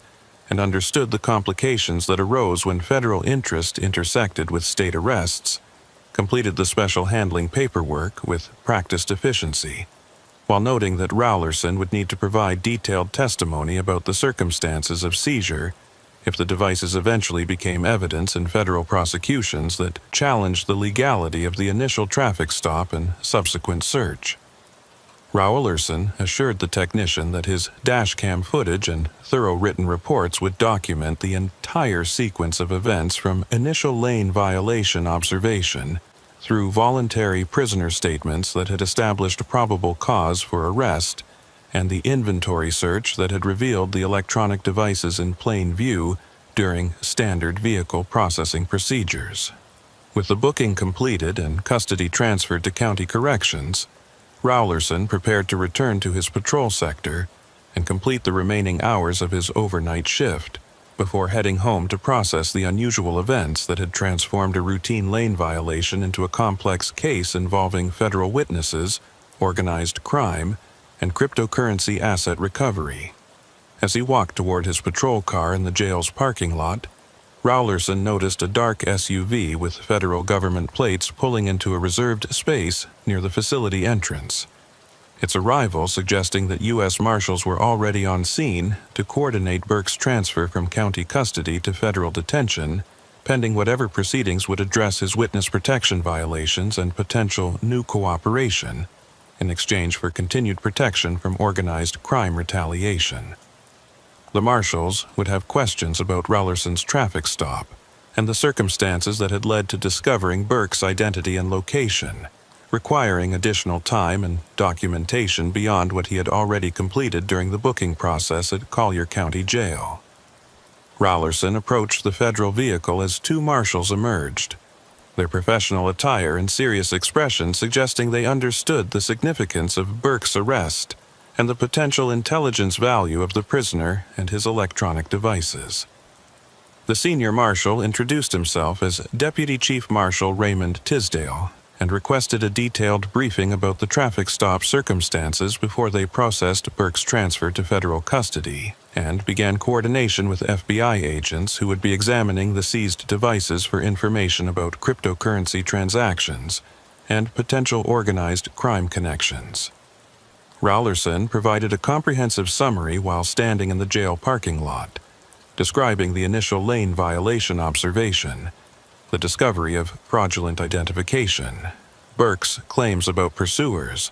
the arrival of Private Investigator Vance, and the eventual arrest and evidence seizure that had produced the laptop and cell phones that federal agencies now considered priority intelligence targets. Tisdale listened with intensity, occasionally interrupting to ask specific questions about Burke's statements and behavior during the traffic stop. Information that would apparently inform federal decisions about how to handle their wayward witness, and whether his violations of protection program terms had irreparably compromised his safety, or merely created complications that could be managed through enhanced security and cooperation requirements. Trooper Rowlerson, I appreciate your professional handling of this situation. Burke's been a problem for us since about 6 months after his initial placement in witness protection. He's apparently been unable to separate himself from the financial activities that generated his income before he decided to cooperate with federal prosecutors, and his continued involvement with cryptocurrency accounts has attracted exactly the kind of attention that witness protection is designed to prevent. Tisdale explained, providing context that helped Rowlerson understand why Burke had been traveling with false identification and rental vehicles rather than the legitimate documents and coordinated movements that would be expected from someone properly complying with witness protection protocols. The marshal's comments suggested that Burke's witness protection experience had been characterized by tension between federal demands for complete severance from previous activities and Burke's own desires to maintain access to assets he considered legitimately his, despite their origins and activities connected to the organized crime figures he had testified against. Tisdale requested copies of all reports and dashcam footage from the traffic stop, explaining that federal prosecutors would need comprehensive documentation if Burke's arrest became relevant to either new criminal charges for witness protection violations or potential cooperation agreements that might exchange his testimony about ongoing organized crime activities for continued federal protection, despite his demonstrated inability to comply with program requirements.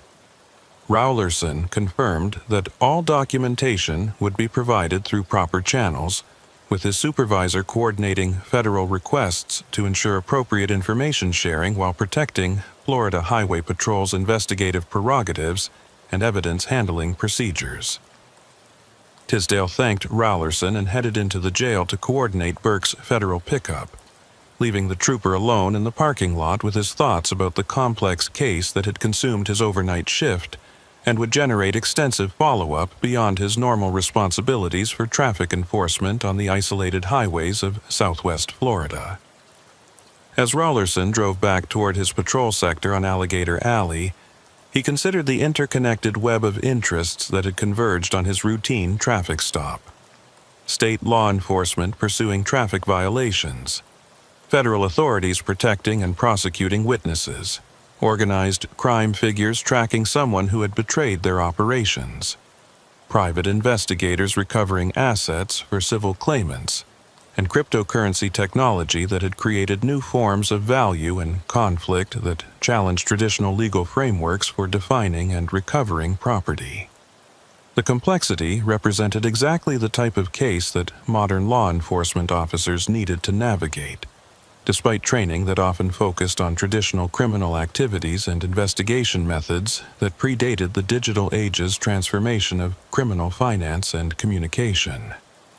Raulerson knew his involvement in Burke's case was essentially finished beyond providing testimony if federal proceedings required his account of the traffic stop circumstances. But he couldn't shake the feeling that something about the situation remained unresolved and potentially dangerous in ways that extended beyond the immediate arrest and evidence seizure he had completed during his overnight shift. The sun was beginning to rise over the Everglades as Raulerson returned to his patrol sector, the humid darkness giving way to the harsh light that would transform Alligator Alley from the isolated and dangerous nighttime highway into the busy daytime corridor, carrying tourists and commerce across Florida's southern peninsula. Raulerson thought about Burke sitting in federal custody, likely negotiating new cooperation agreements that would exchange information about organized crime activities and cryptocurrency assets for continued protection from people who had every reason to want him dead for his previous testimony. The private investigator Vance would be filing reports with his clients about Burke's location and arrest,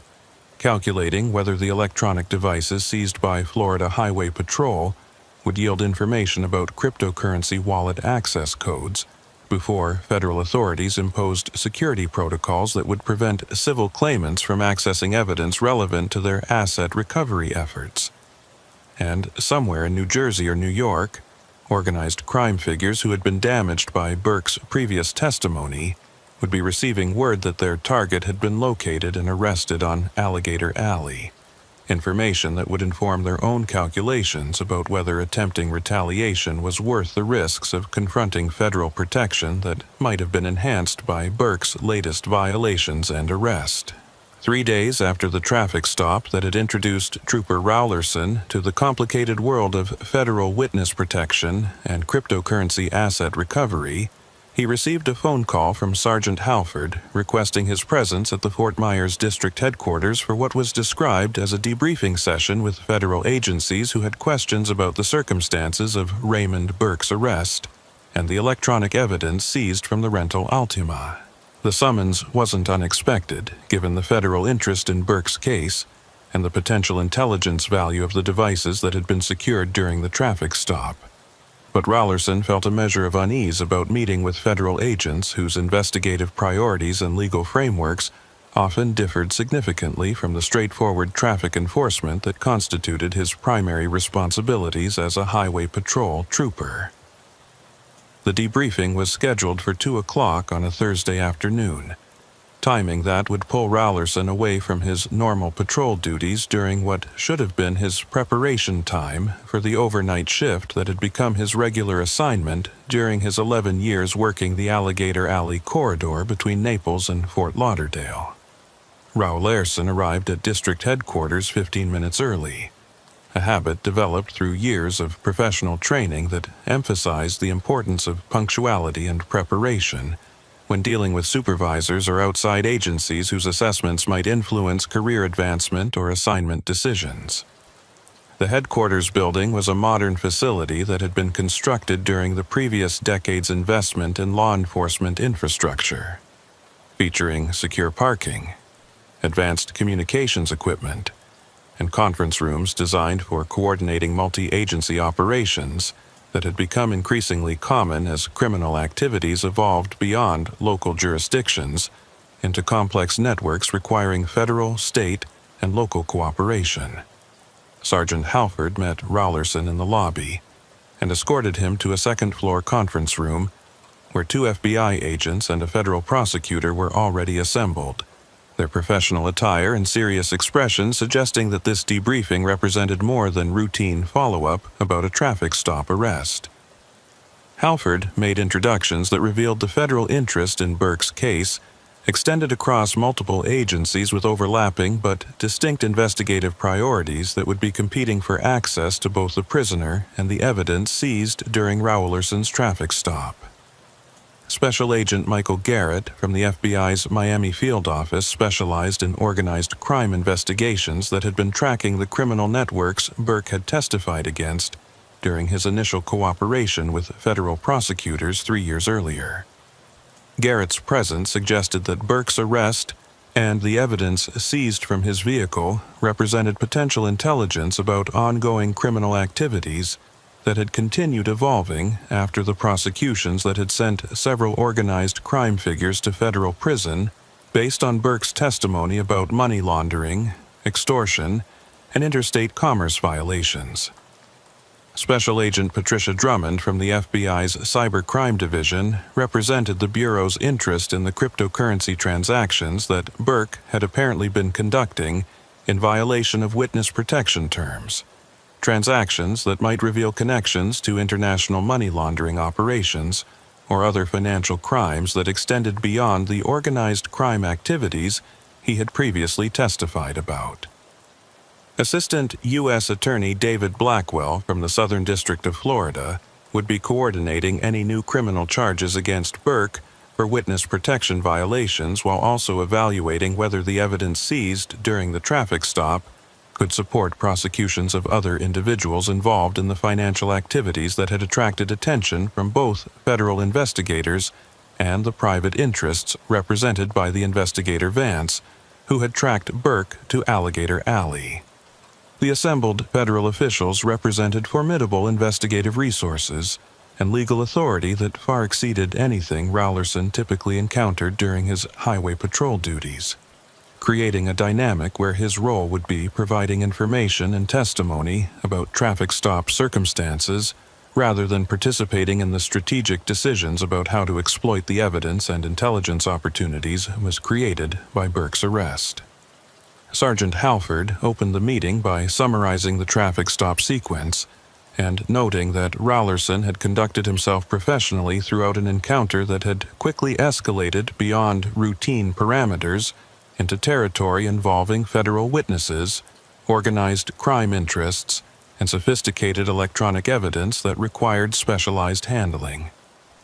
Halford's summary established Rowlerson's credibility while acknowledging that the trooper had limited understanding of the broader criminal investigations that gave context to what he had encountered on Alligator Alley during his routine patrol activities. Special Agent Garrett took control of the meeting after Halford's introduction, launching into questions about the traffic stop circumstances with intensity that suggested his organized crime investigation considered Burke's arrest and evidence seizure as potentially breakthrough developments that might advance prosecutions that had been stalled by witness protection limitations on Burke's availability for ongoing cooperation. Trooper Rowlerson, I need to understand exactly what Raymond Burke said to you during the traffic stop about being pursued by individuals connected to organized crime, his exact words if possible, because those statements might establish state of mind and credibility issues that will be relevant if we attempt to use him as a witness in new prosecutions against individuals he claims are threatening his safety, Garrett explained, his question revealing that federal prosecutors viewed Burke's statements during the traffic stop as potential evidence that could either support or undermine his credibility if he testified about ongoing criminal activities in exchange for continued witness protection despite his program violations. Rowlerson retrieved his written report from the leather portfolio he had brought to the meeting and reviewed his detailed notes about Burke's statements, recognizing that his documentation would be scrutinized by defense attorneys if Burke's traffic stop arrest became relevant to future criminal prosecutions. The report captured Burke's initial claims about being followed by dangerous individuals monitoring law enforcement systems, his statements about threats from former business partners connected to organized crime, and his warnings that the dark charger represented pursuers who would attempt to recover assets he allegedly possessed.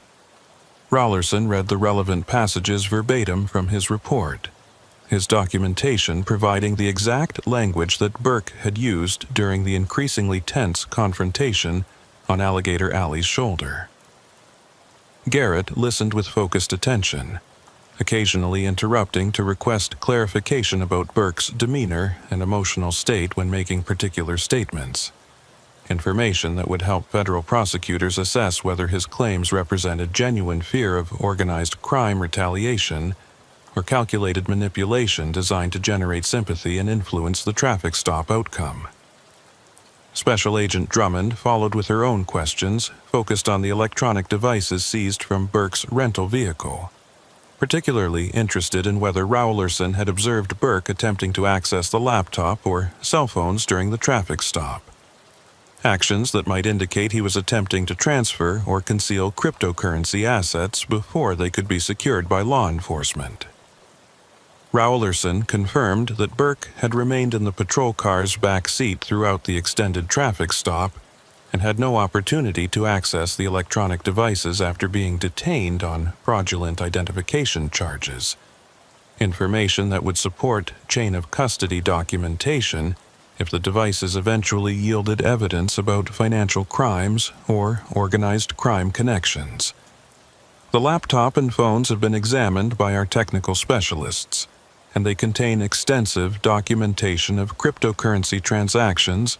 involving accounts that we've been tracking in connection with international money laundering investigations that extend well beyond the organized crime activities Burke testified about 3 years ago, Drummond explained,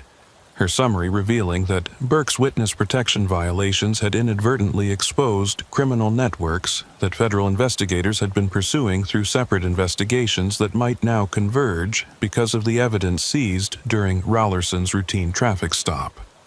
The cryptocurrency transactions documented on Burke's devices apparently involved accounts connected to Eastern European criminal organizations, South American drug cartels, and Asian organized crime groups that used digital currency to move illicit proceeds across international borders without the paper trails that traditional banking systems created for law enforcement tracking and interdiction efforts. Burke's involvement in these transactions raised questions about whether his witness protection violations represented independent criminal activities or coordination with the very organized crime networks he had supposedly betrayed through his cooperation with federal prosecutors, a possibility that would dramatically change how federal authorities evaluated his credibility and potential value as a cooperating witness in new prosecutions. Assistant U.S. Attorney Blackwell explained that federal prosecutors faced difficult decisions about whether to charge Burke with new crimes related to his witness protection violations and cryptocurrency activities, or attempt to leverage his knowledge of international money laundering networks in exchange for lenient treatment and continued protection from the organized crime figures who wanted him dead for his previous testimony. The prosecutorial decision would depend partly on assessments of Burke's credibility and willingness to provide truthful cooperation, factors that would be influenced by his behavior during the traffic stop, and his statements about threats and pursuers that might represent either genuine fear or sophisticated manipulation. Trooper Rowlerson, based on your experience with thousands of traffic stops and encounters with people under stress, what was your assessment of Raymond Burke's truthfulness when he was making claims about being pursued by dangerous individuals? Did he strike you as genuinely fearful, or was he performing for effect to influence your handling of the arrest? Blackwell asked, seeking Rowlerson's professional judgment about credibility issues that would be central to federal decisions about how to proceed with Burke's case. Rowlerson considered the question carefully before responding, understanding that his assessment would carry weight with federal prosecutors despite his limited involvement in the broader criminal investigations that gave context to Burke's situation. His years of highway patrol experience had taught him to recognize authentic fear versus calculated performance, the subtle differences in body language, voice patterns, and behavioral consistency that distinguished genuine emotional responses from manipulative presentations designed to achieve specific outcomes during law enforcement encounters. My impression was that Mr. Burke's fear was genuine when the dark Charger arrived at my traffic stop location. His demeanor changed noticeably from the calculated explanations he had been providing about his use of false identification to something that appeared to be authentic terror when he saw that vehicle position itself behind my patrol car. Rowlerson replied, providing his professional assessment while acknowledging the limitations of judgments based on brief encounters under stressful conditions that might not reveal the full complexity of a subject's psychological state or motivations. Rowlerson continued his analysis by noting that Burke's subsequent behavior during the arrest and transport had been cooperative and resigned rather than displaying the continued fear that might be expected from someone genuinely believing his life was in imminent danger from organized crime pursuers. Garrett asked follow-up questions about the private investigator Vance and his interaction at the traffic stop scene, particularly interested in whether Vance had made any statements about his clients' identities or their connections to the organized crime networks that Burke had testified against. Rowlerson reviewed his notes about the conversation with Vance and confirmed that the private investigator had described his clients only as investors seeking asset recovery through civil litigation, without mentioning any organized crime connections or suggesting that his investigation was anything beyond legitimate skip tracing and asset location work for financial claimants. Garrett's interest in Vance suggested that federal investigators suspected the private investigator might be working for individuals or organizations connected to the very criminal networks that Burke's witness protection was designed to shield him from, raising the possibility that what appeared to be civil asset recovery efforts might actually represent organized crime attempts to locate and eliminate a witness who had damaged their operations through cooperation with federal prosecutors. The possibility that Vance's investigation had been funded by organized crime figures using civil litigation as cover for witness location and potential retaliation represented exactly the type of sophisticated criminal adaptation that challenged traditional law enforcement assumptions about clear boundaries between civil and criminal proceedings. Special Agent Drummond returned to questions about the electronic devices and whether Rowlerson had documented any attempts by Vance to photograph or otherwise record information about the laptop and cell phones during the traffic stop, actions that might indicate his investigation extended beyond simple witness location to intelligence gathering about the cryptocurrency assets and accounts that Burke controlled. Rowlerson confirmed that Vance had maintained distance from the Altima during the evidence search and had shown no obvious interest in photographing or recording the seizure process, though the darkness and tactical distractions of the traffic stop environment might have prevented Rowlerson from observing all of Vance's activities during the extended encounter on Alligator Alley's shoulder. The possibility that Vance had collected intelligence about the electronic evidence through surveillance equipment or techniques that weren't obvious during the nighttime traffic stop concerned the federal agents, who explained that organized crime groups had been adapting their intelligence gathering methods to exploit the very law enforcement procedures designed to protect evidence and maintain secure custody of materials relevant to ongoing investigations. Modern criminal organizations employed sophisticated surveillance technology and trained operatives who could collect valuable intelligence during what appeared to be routine interactions with law enforcement, using information gathered at arrest scenes to plan asset concealment strategies or witness intimidation campaigns that operated within legal boundaries while achieving criminal objectives. The debriefing continued for over 2 hours, as federal agents extracted every detail from Rowlerson's traffic stop experience that might be relevant to their multiple overlapping investigations involving witness protection integrity, organized crime prosecution, international money laundering, and cryptocurrency asset tracking. Rowlerson provided information about dashcam footage that had captured portions of the traffic stop, including Burke's demeanor during various stages of the encounter and Vance's arrival and positioning at the scene, though the camera angles and lighting conditions limited the footage's value for detailed behavioral analysis or comprehensive documentation of all activities during the extended nighttime encounter. The federal agents requested copies of all video evidence, along with Rowlerson's written reports, and any supplemental documentation he had created about the traffic stop, materials that would be incorporated into federal case files and potentially used in future criminal prosecutions or witness protection violation proceedings. Assistant U.S. Attorney Blackwell explained that Rowlerson should expect to be called as a witness if Burke's case proceeded to trial on either new criminal charges or violation of witness protection terms. Testimony that would require Rowlerson to explain the traffic stop circumstances and his observations of Burke's behavior and statements during the arrest process. As the debriefing concluded, Sergeant Halford took the opportunity to ask federal agents about the broader implications of Burke's case and whether the Florida Highway Patrol should expect additional attention from organized crime figures who might be tracking witness locations through monitoring of law enforcement arrest records and booking documentation.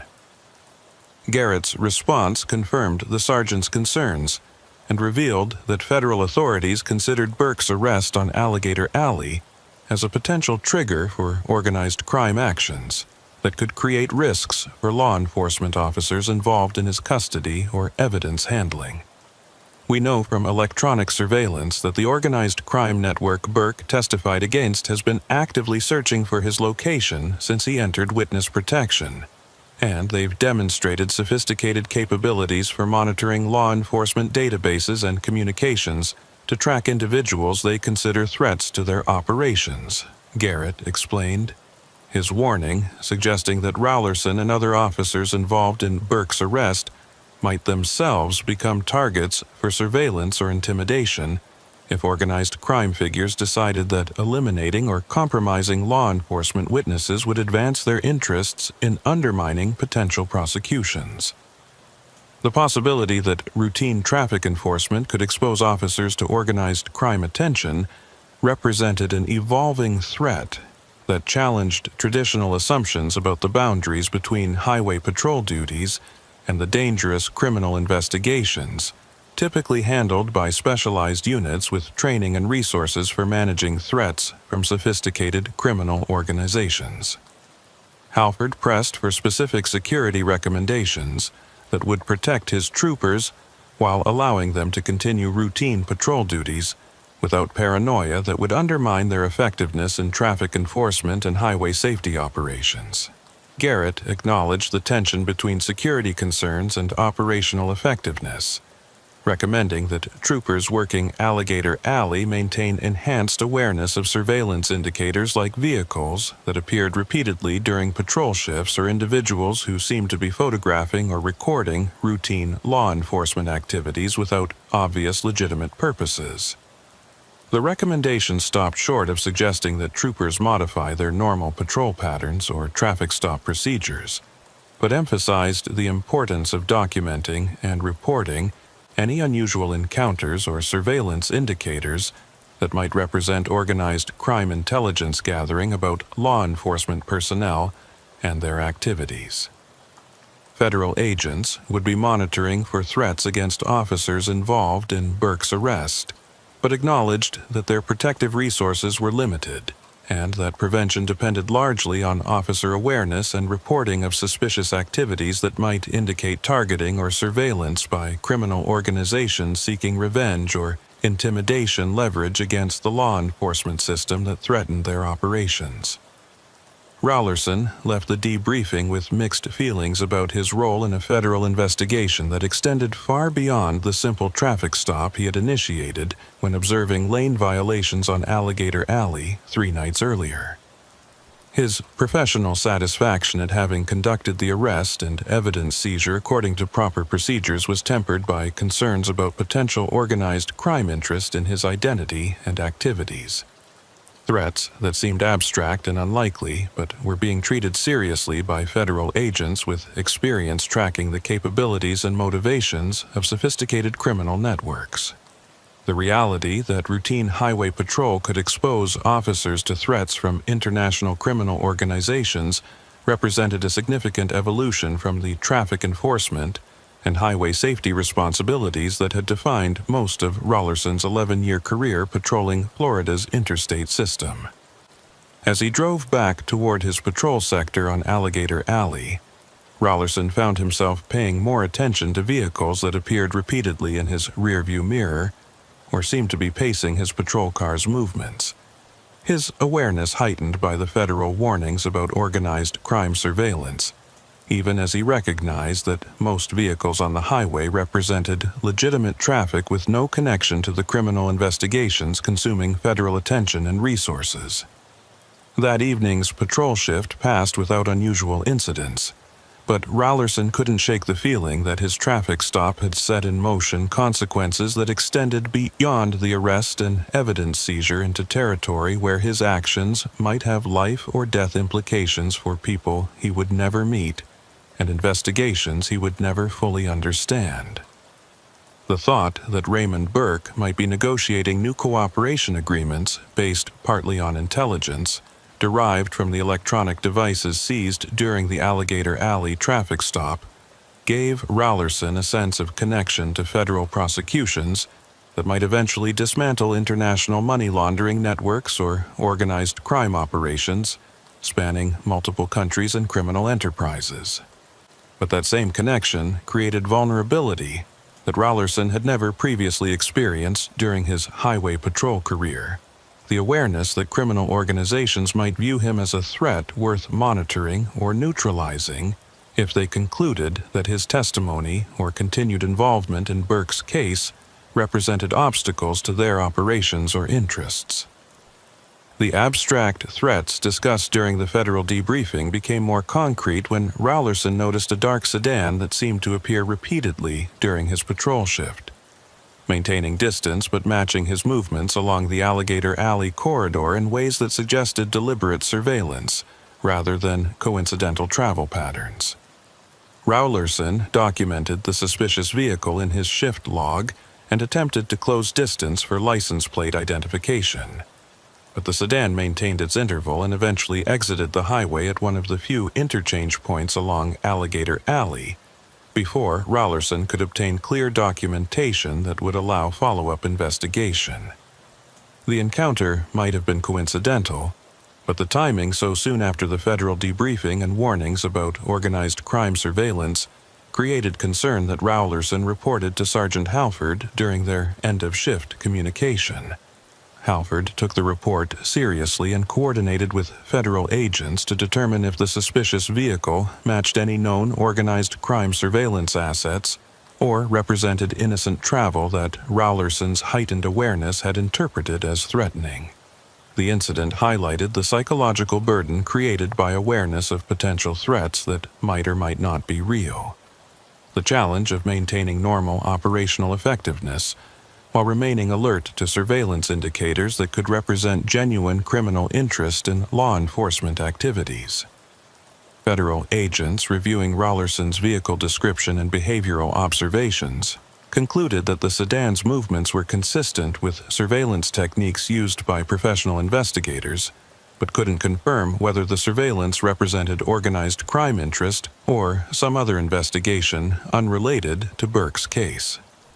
The ambiguity was characteristic of counterintelligence challenges where threats existed in the realm of possibility rather than confirmed evidence, requiring vigilance without the paranoia that would undermine officer effectiveness and quality of life.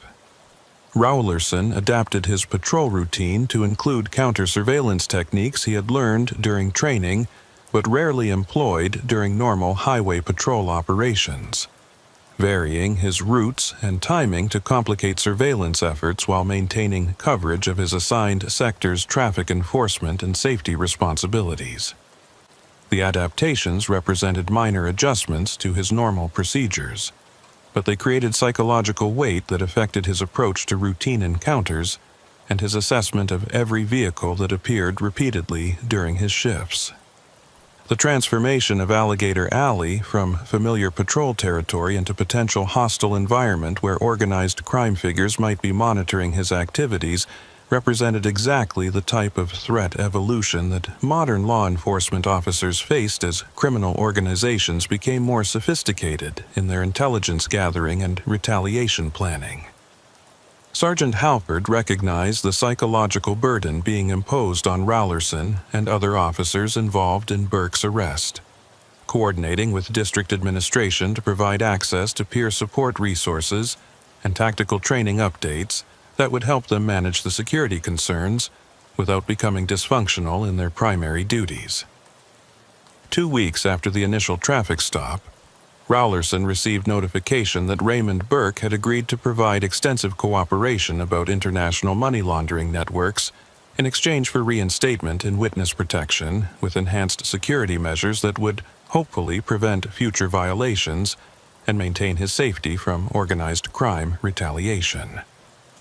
The cooperation agreement meant that Rowlerson would likely be called to testify about the traffic stop circumstances in multiple federal proceedings as prosecutors built cases against individuals identified through Burke's information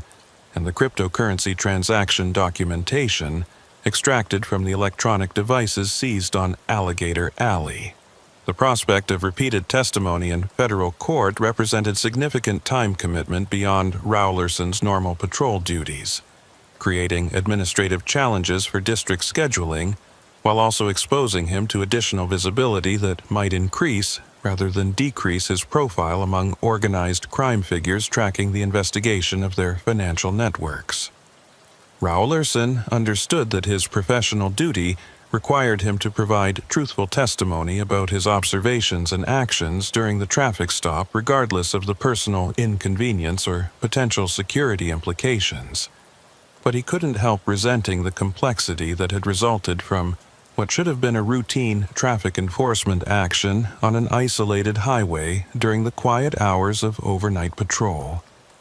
The resentment was tempered by satisfaction that his professional traffic stop had apparently contributed to federal investigations that might disrupt significant criminal enterprises, but the trade-off between professional accomplishment and personal security concerns created tension that Rowlerson struggled to resolve during the weeks following the federal debriefing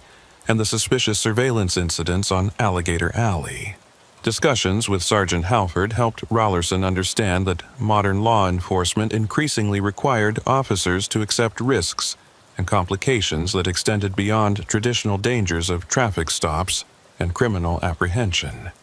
Embracing the reality that routine duties could expose officers to threats from sophisticated criminal organizations whose resources and capabilities rivaled those of legitimate law enforcement agencies.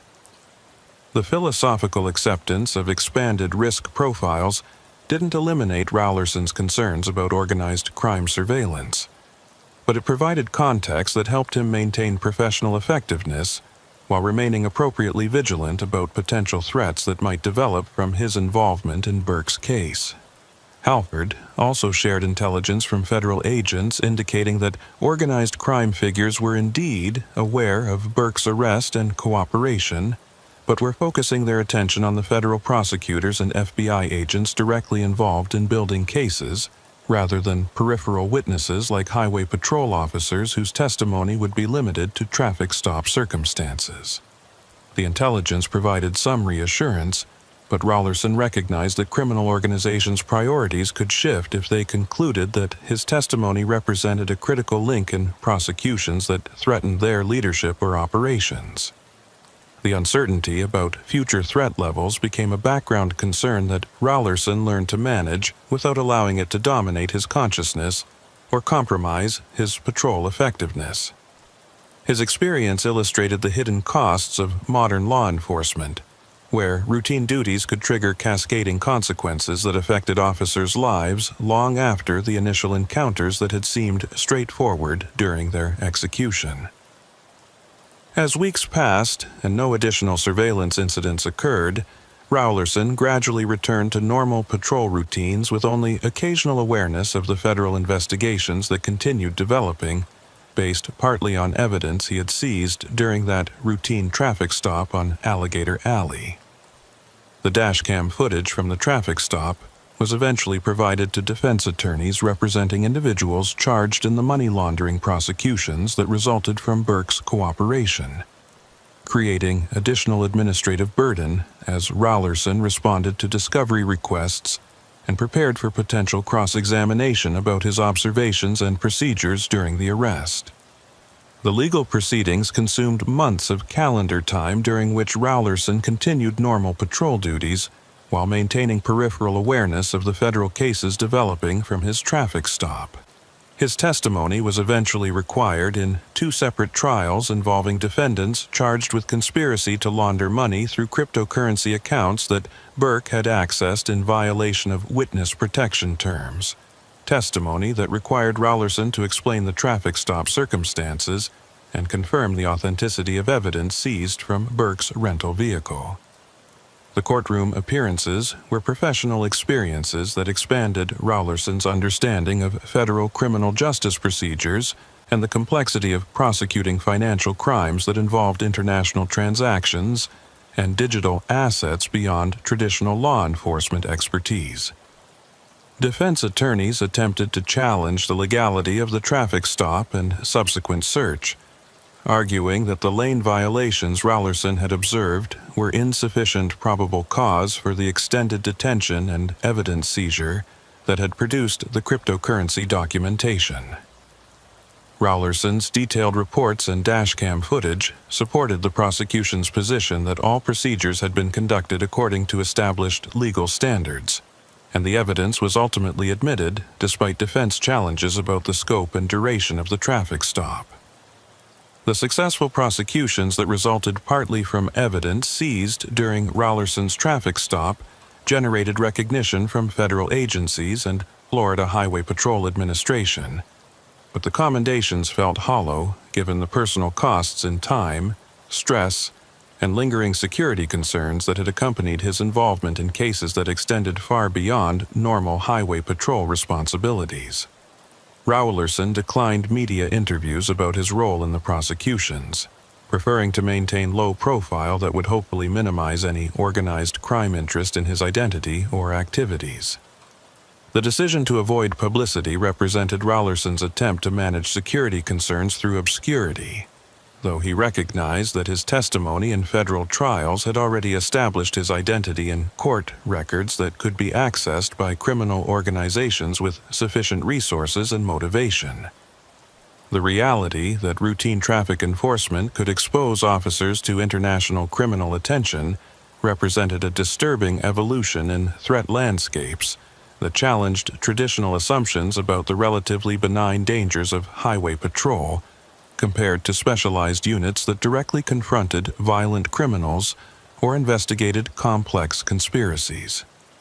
Months after the initial traffic stop, Sergeant Halford informed Rowlerson that federal agents had dismantled the organized crime network that Burke had originally testified against, using information from the cooperative witness and the cryptocurrency records to build cases against international money laundering operations that had continued operating despite previous prosecutions. The successful investigation represented significant law enforcement achievement, but provided little practical benefit to Rowlerson beyond the abstract satisfaction of having contributed to justice through his professional execution of a routine traffic stop. His life returned to normal patrol rhythms on Alligator Alley, though he never again encountered the simple traffic violation without considering the potential for complex consequences that might extend far beyond the immediate enforcement action. The experience had fundamentally changed his approach to highway patrol, adding layers of awareness and caution that wouldn't have developed through normal career progression involving only routine traffic enforcement and highway safety operations. Rowlerson's story became known among Florida Highway Patrol officers as a cautionary tale about the unpredictable nature of modern law enforcement and the reality that no encounter was truly routine once criminal sophistication reached levels that could exploit any law enforcement action for intelligence gathering or retaliation planning. 8 months after the traffic stop that had transformed Trooper Rowlerson's understanding of Highway Patrol's intersection with federal investigations and organized crime networks, he received an encrypted message through official Florida Highway Patrol channels requesting immediate contact with FBI Special Agent Garrett regarding developments in the cases that had originated from Raymond Burke's cooperation and the cryptocurrency evidence seized on Alligator Alley. The urgency suggested by the encrypted communication method and the request for immediate contact created immediate concern that something had gone wrong with the federal prosecutions, or that new threats had emerged requiring law enforcement coordination and protective measures. Rollerson contacted Garrett through the secure phone line provided in the encrypted message. Reaching the FBI agent at his Miami field office during what appeared to be late evening hours, based on the background noise, and Garrett's fatigued tone, suggesting long workdays consumed by the complex international investigations that had developed from Burke's cooperation. Garrett's first words confirmed Rollerson's concerns that something significant had changed in the security landscape surrounding the cases that had consumed so much federal attention and resources during the months following the Alligator Alley arrest. "Trooper Rollerson, we have a situation that requires your immediate awareness and potentially your participation in protective measures that extend beyond normal law enforcement protocols," Garrett began, his formal tone and careful word choices suggesting that the conversation was being recorded and that whatever information he was about to share carried legal and security implications that required precise documentation. Garrett continued without waiting for Rollerson's response to the ominous introduction.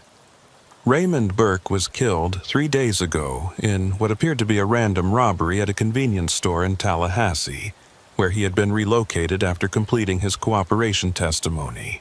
But our investigation has determined that his death was actually a targeted assassination conducted by individuals with connections to the organized crime networks he testified against. And we have intelligence suggesting that other individuals involved in his arrest and the subsequent prosecutions may also be targeted for retaliation. The news of Burke's death hit Rollerson with unexpected emotional impact, despite his limited personal connection to the witness whose cooperation had generated the federal cases and all the complications that had followed from that routine traffic stop on Alligator Alley 8 months earlier. The revelation that Burke's death represented organized crime retaliation rather than random violence transformed the abstract security concerns that Rollerson had been managing into concrete threats that required immediate protective responses and strategic decisions about how to maintain operational effectiveness while managing risks from sophisticated criminal organizations willing to commit murder to discourage future cooperation with law enforcement. Garrett explained that federal investigators had identified 3 individuals who had entered the United States using false documentation approximately 2 weeks before Burke's assassination, their movements and communications suggesting coordination with organized crime figures who had been damaged by the prosecutions resulting from Burke's testimony and the cryptocurrency evidence. The assassins had apparently been tracking multiple targets, including federal prosecutors, FBI agents, and peripheral witnesses whose testimony had supported the money laundering cases, creating a threat environment where anyone connected to the investigation might be at risk from retaliation operations that were still ongoing despite Burke's death. We're implementing protective measures for all federal personnel involved in the prosecutions,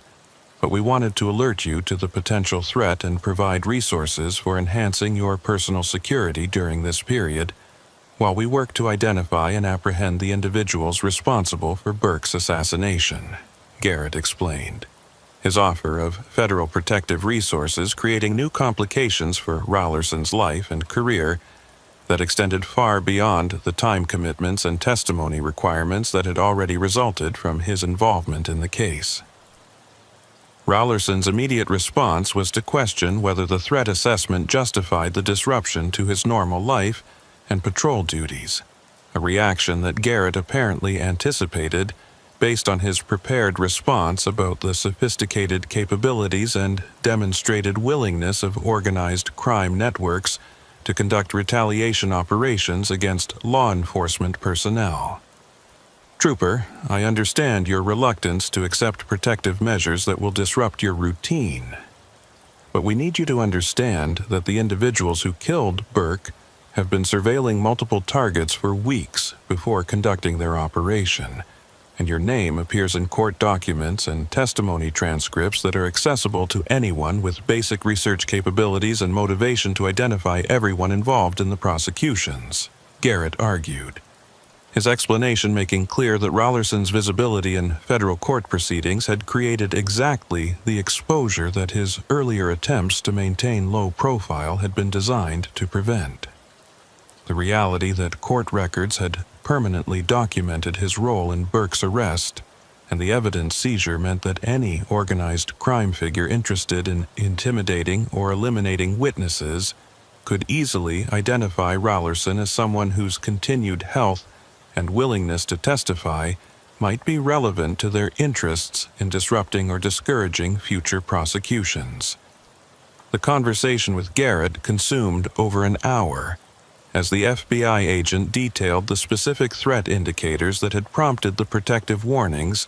and outlined the security measures that federal authorities recommended for law enforcement personnel connected to the prosecutions. The recommendations included enhanced awareness of surveillance indicators, modifications to daily routines to complicate tracking efforts,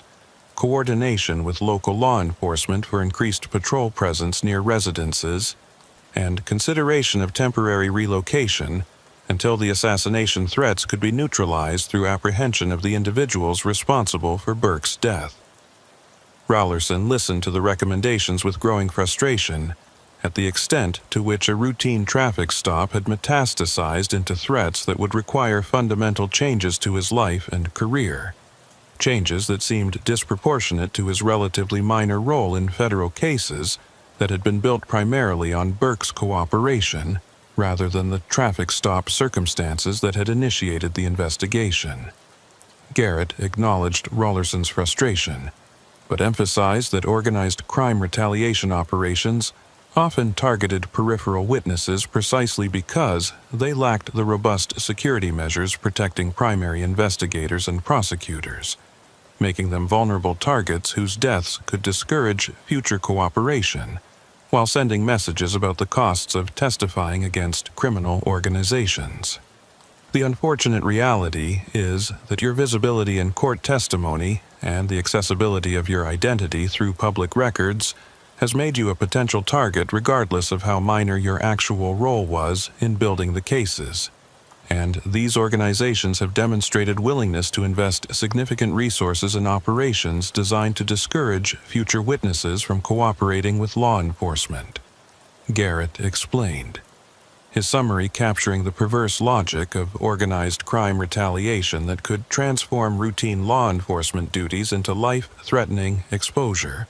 simply through the normal functioning of transparent criminal justice systems that documented all participants in legal proceedings. Rollerson ended the call with Garrett after agreeing to implement enhanced security awareness and coordinate with Sergeant Halford about patrol modifications that would reduce his predictability while maintaining coverage of his assigned sector's traffic enforcement responsibilities. The weight of the conversation settled over Rollerson as he contemplated the possibility that his 11-year career in highway patrol had culminated in threats from international criminal organizations because of a lane violation observation that had seemed completely routine until the moment he discovered fraudulent identification, and began the sequence of events that had led to federal prosecutions and apparently provoked assassination operations by criminal networks, whose resources and reach extended far beyond anything he had previously encountered during his law enforcement career.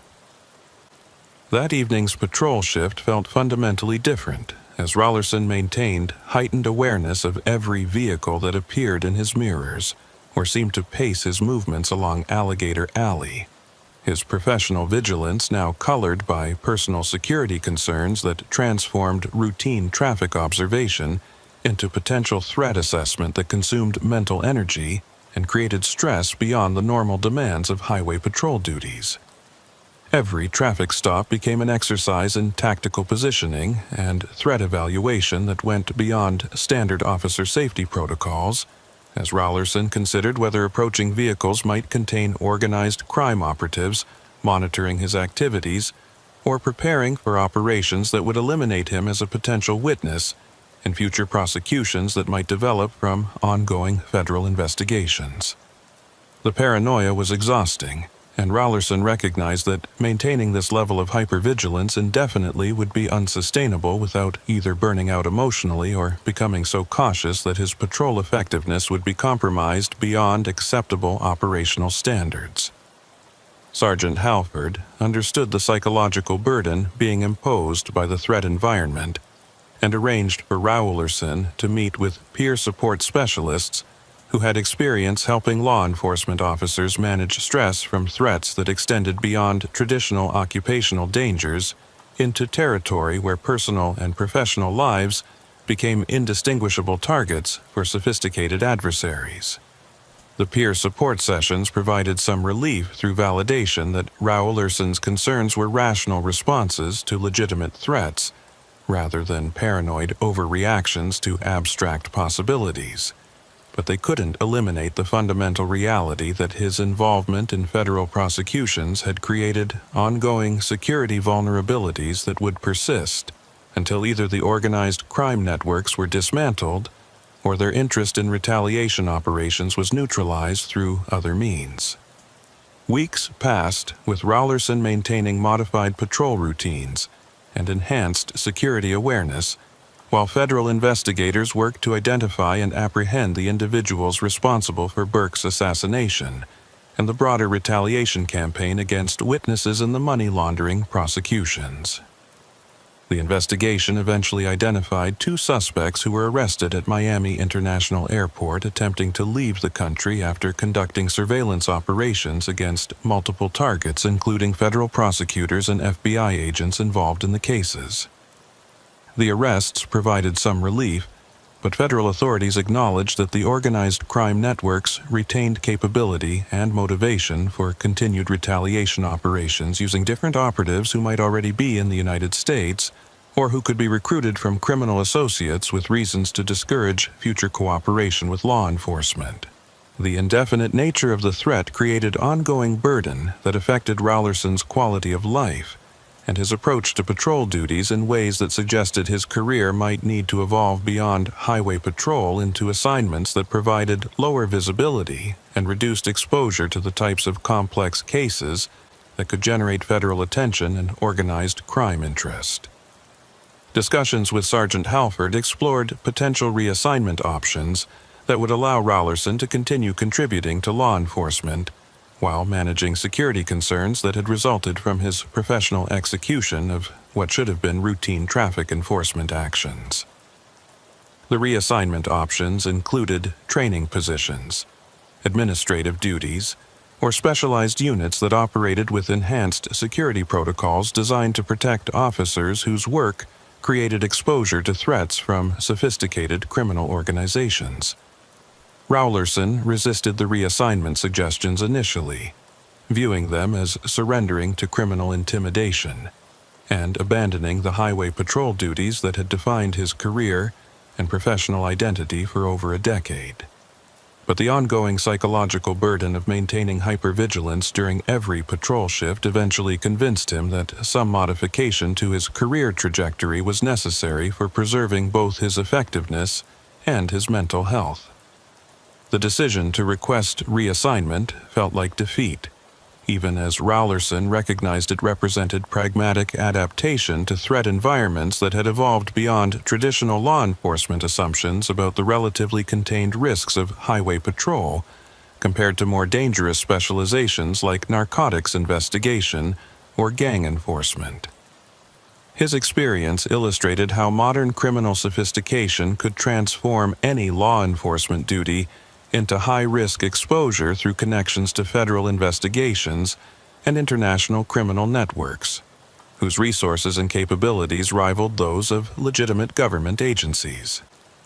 Rollerson's final weeks patrolling Alligator Alley carried bittersweet quality as he reflected on the thousands of traffic stops and highway safety interventions that had constituted his career before the encounter with Raymond Burke had transformed his professional trajectory and introduced complications that would affect the remainder of his law enforcement career,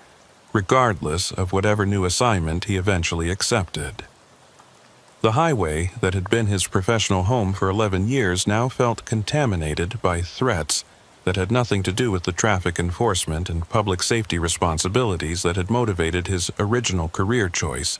and sustained his commitment through years of overnight shifts and routine patrols through some of Florida's most isolated territory. Sergeant Halford organized an informal gathering of district troopers to acknowledge Rowlerson's contributions to highway safety and his professional handling of the complex case that had resulted from his traffic stop. But the celebration felt hollow given the circumstances forcing his reassignment and the reality that his career was being disrupted by factors completely beyond his control or reasonable anticipation. His fellow troopers understood that Rowlerson's experience represented cautionary example about the unpredictable consequences of modern law enforcement, and the reality that no duty was truly routine once criminal sophistication reached levels that could exploit any enforcement action for intelligence gathering or retaliation planning. The informal gathering became opportunity for Rowlerson to share lessons learned from his experience, emphasizing the importance of thorough documentation and professional execution of all enforcement actions, regardless of how routine they appeared, since any traffic stop might unexpectedly connect to complex investigations with implications extending far beyond the immediate violation observation. His advice to maintain appropriate vigilance without surrendering to paranoia reflected his own struggle to balance security awareness with operational effectiveness during the months of heightened threat environment following Burke's assassination. Rowlerson's reassignment to a training position at the Florida Highway Patrol Academy removed him from patrol duties, but allowed him to continue contributing to law enforcement through instruction of new troopers about traffic stop procedures, evidence handling, and the complex legal environments that increasingly characterized modern highway patrol operations. The training position provided security through reduced public visibility, while allowing Rowlerson to share his experience in ways that might prevent other troopers from making mistakes or encountering complications similar to those that had resulted from his otherwise professional traffic stop on Alligator Alley. His lessons emphasized the intersection of routine traffic enforcement with federal jurisdiction, organized crime investigations,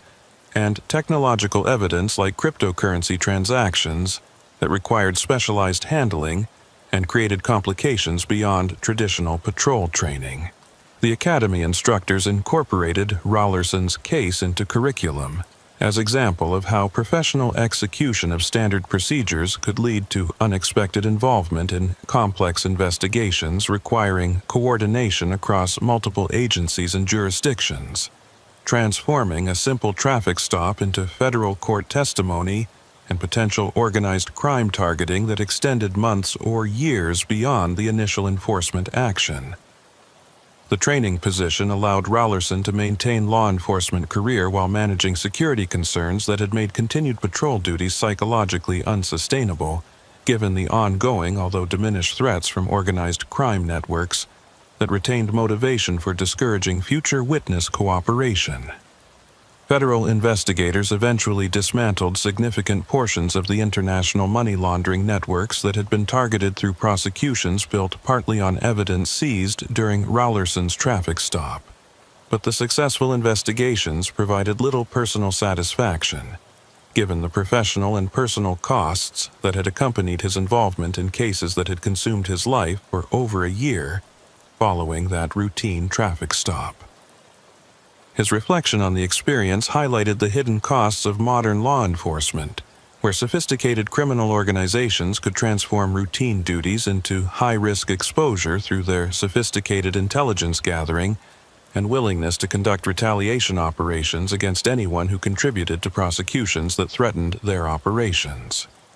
The transformation of Alligator Alley from familiar patrol territory into the site of a traffic stop that had permanently altered his career trajectory remained source of frustration and regret, even as Rowlerson recognized that his professional actions had been appropriate.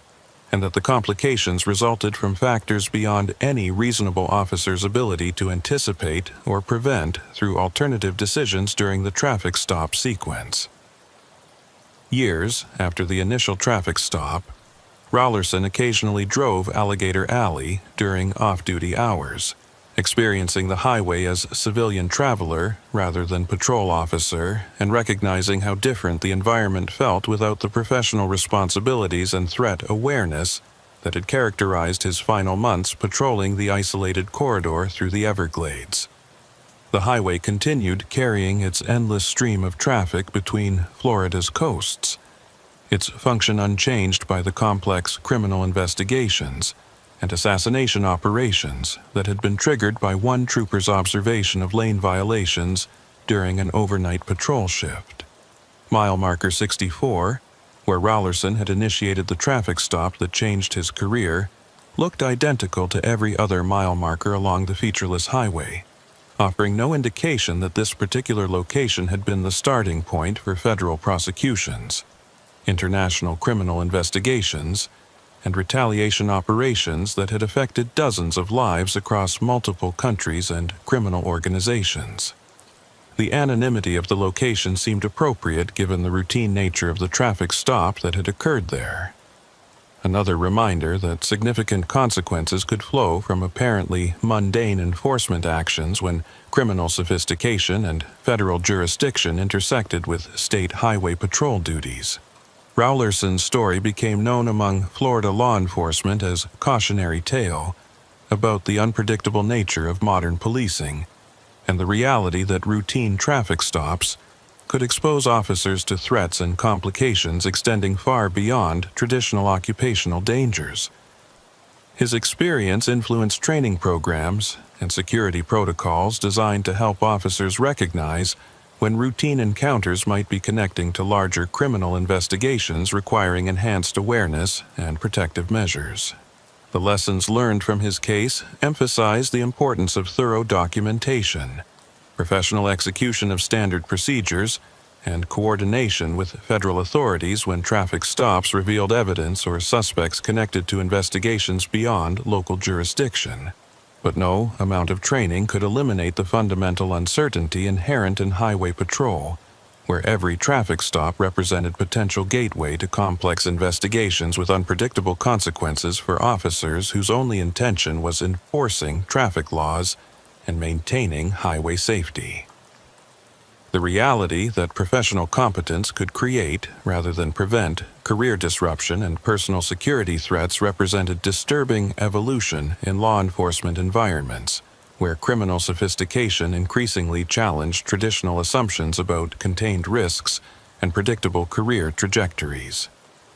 Dispatcher Ione Sutterfield, who had been monitoring radio traffic during Rowlerson's traffic stop and the subsequent complications, retired from the Fort Myers Communications Center 2 years after the incident. Her decision influenced partly by stress from coordinating protective responses and threat notifications during the period when organized crime retaliation operations were targeting individuals connected to the federal prosecutions. Her retirement removed another experienced professional whose career had been affected by the cascading consequences of that routine traffic stop on Alligator Alley, illustrating how criminal sophistication could impose costs on multiple law enforcement personnel, whose only connection to complex investigations was their professional competence in executing standard duties during routine shifts. Sutterfield's replacement at the Communications Center received briefings about the case as part of training about how routine radio communications could suddenly escalate into federal coordination, requiring enhanced security protocols and awareness of threats extending beyond local criminal activities into international organized crime territory. The institutional knowledge preserved through training programs ensured that future dispatchers would understand the potential for routine traffic stops to generate complications requiring resources and responses beyond standard patrol support. Sergeant Creed Halford continued supervising the Fort Myers district with enhanced awareness of the security implications that could result from troopers' involvement in traffic stops connecting to federal investigations. his own experience managing Rowlerson's case informing his approach to similar situations that arose periodically as highway patrol inevitably intersected with complex criminal enterprises using Florida's interstate system for transportation and criminal activities. Halford developed protocols for early identification of traffic stops that might be connecting to federal jurisdiction, establishing communication channels with FBI and other federal agencies that would allow rapid coordination and protective measures when troopers encountered evidence or suspects relevant to ongoing investigations beyond state authority. The protocols represented lessons learned from Rowlerson's experience, attempting to provide earlier intervention and support that might prevent other troopers from experiencing the same career disruption and security threats that had forced reassignment and created ongoing psychological burden for someone who had simply executed professional traffic stop procedures during routine patrol duties. The dark sedan that Rowlerson had noticed during his heightened awareness period following federal threat warnings was never definitively identified as organized crime surveillance, despite investigative efforts to determine whether his concerns had represented genuine threats or products of heightened anxiety following Burke's assassination. The ambiguity remained characteristic of counterintelligence environments where threats existed in realm of possibility rather than confirmed evidence, requiring vigilance that imposed psychological costs regardless of whether specific incidents represented actual danger or innocent activities misinterpreted through lens of heightened awareness. Rowlerson's inability to ever know whether he had been genuinely targeted by organized crime operatives or had simply experienced normal traffic patterns through perspective distorted by threat warnings contributed to his decision that continued patrol duties would be psychologically unsustainable, given the impossibility of distinguishing real threats from innocent activities during routine shifts on Alligator Alley. The private investigator, Marcus Vance, whose appearance at the traffic stop had been early indication of the complex interests surrounding Raymond Burke,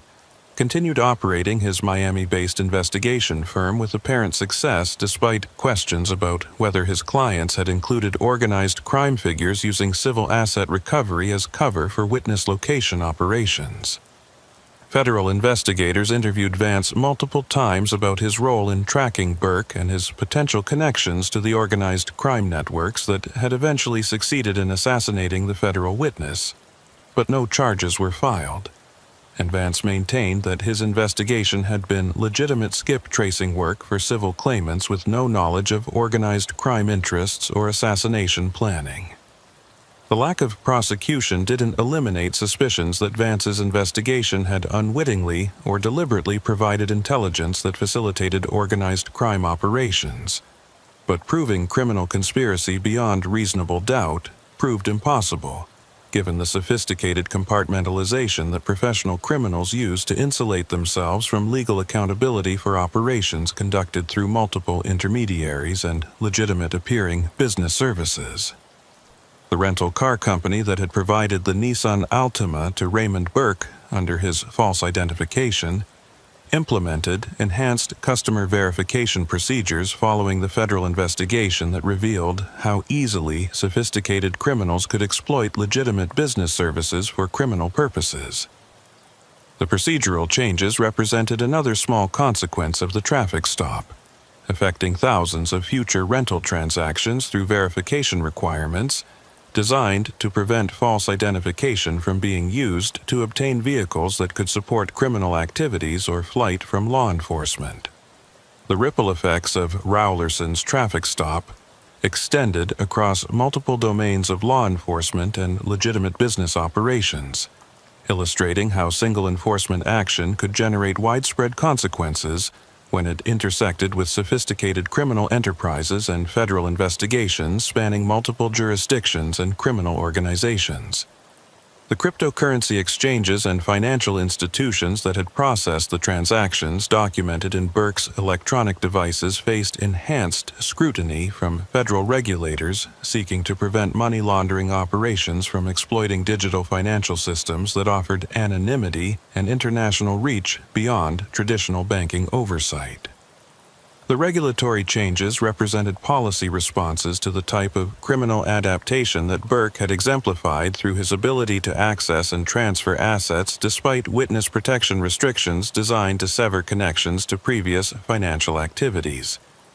The policy evolution illustrated how individual criminal cases could influence broader regulatory frameworks when they revealed systematic vulnerabilities that required structural reforms rather than case-by-case enforcement responses. Federal prosecutors pointed to the Burke case and the evidence seized during Rollerson's traffic stop as justification for enhanced cryptocurrency regulation, using the investigation's findings to support arguments about the need for better monitoring of digital financial transactions that had become preferred method for international money laundering operations, seeking to avoid traditional banking systems compliance requirements and law enforcement access to transaction records. 12 years after the traffic stop that had transformed his career, Rollerson remained at the Florida Highway Patrol Academy training new generations of troopers about traffic stop procedures and the complex legal environments they would encounter during highway patrol duties. His lectures about the Alligator Alley traffic stop emphasized professional competence while acknowledging the unpredictable consequences that could result from routine enforcement actions when they intersected with federal investigations and sophisticated criminal organizations. The case had become legendary within Florida Highway Patrol as example of both professional excellence and the hidden costs of modern law enforcement, where routine duties could generate complications extending years beyond the initial enforcement action. New troopers listened to Rollerson's account with mixture of professional interest and concern about whether their own careers might be disrupted by similar encounters with complex criminal enterprises, using Florida's highway system for activities that would attract federal attention and potentially expose state troopers to threats and complications beyond traditional occupational dangers. The question that Rollerson could never definitively answer was whether he would have approached the traffic stop differently if he had somehow known the consequences that would follow from his professional observation of lane violations and his proper execution of standard investigation procedures after discovering fraudulent identification. His consistent response was that professional duty required him to enforce traffic laws and investigate suspicious circumstances regardless of potential complications. But privately, he wondered whether ignorance of future consequences had been blessing that allowed him to act professionally without the paralyzing awareness that routine decisions could generate life-altering implications. The philosophical question reflected broader tensions in modern law enforcement between professional obligations and personal security concerns that increasingly characterized officers' experiences as criminal sophistication evolved beyond traditional assumptions about contained risks and predictable career trajectories. Rollerson's inability to resolve the tension reflected fundamental uncertainties about balancing professional duty with personal preservation in environments where the two considerations could come into direct conflict through circumstances beyond any officer's reasonable ability to anticipate or control. Alligator Alley continued its function as a critical transportation corridor between Florida's coasts, its isolation and featureless landscape unchanged by the criminal investigations and assassination operations that had been triggered by one trooper's observation of lane violations during overnight patrol. The highway's reputation for driver fatigue and monotonous conditions that could induce highway hypnosis remained accurate. But for law enforcement officers aware of Rollerson's case, the highway also represented reminder that routine enforcement could expose them to consequences extending far beyond immediate traffic violations into territory involving federal jurisdiction, international criminal organizations, and threats that would affect their lives and careers for years after the initial enforcement action. The psychological burden of that awareness affected how some troopers approached their duties on Alligator Alley and other isolated highways, creating tension between professional obligations to enforce traffic laws thoroughly and personal desires to avoid complications that might result from discovering evidence connecting to complex federal investigations. The tension remained unresolved within Florida Highway Patrol culture, years after Rowlerson's traffic stop, with officers developing individual approaches to balancing professional duty with security awareness based on their own risk tolerance and career priorities. Some troopers maintained aggressive traffic enforcement regardless of potential complications, while others adopted more cautious approaches that emphasized observable violations without extensive investigation that might reveal connections to complex criminal activities. The variation in enforcement approaches reflected legitimate differences in professional philosophy about whether law enforcement's primary obligation was thorough investigation regardless of consequences, or strategic discretion that considered personal security implications when deciding whether to escalate routine encounters into extensive investigations that might connect to federal jurisdiction and sophisticated criminal organizations. Neither approach was clearly superior given the unpredictable nature of modern criminal activities and the impossibility of knowing which traffic stops might generate complications extending beyond immediate enforcement actions into territory requiring federal coordination and protective measures. The encrypted message that had initiated Rowlerson's awareness of threats following Burke's assassination remained saved in his personal files as a reminder of how quickly routine patrol duties could transform into security emergencies requiring protective responses and career modifications. The message represented physical evidence of the day his understanding of highway patrol had fundamentally changed from straightforward traffic enforcement to complex threat assessment involving organized crime intelligence and federal protective protocols. Rowlerson occasionally reviewed the message during reflective moments, using it as touchstone for understanding how his career had evolved from the simple motivations that had initially drawn him to highway patrol into the complicated reality of modern law enforcement, where professional competence could generate rather than prevent exposure to threats extending far beyond traditional occupational dangers. The message had never been deleted from secure FHP systems, serving as permanent documentation of the security environment that had forced Rowlerson's reassignment and illustrated the hidden costs of traffic enforcement in an era when sophisticated criminal organizations could transform routine stops into complex investigations, with unpredictable implications for officers whose only intention was enforcing traffic laws.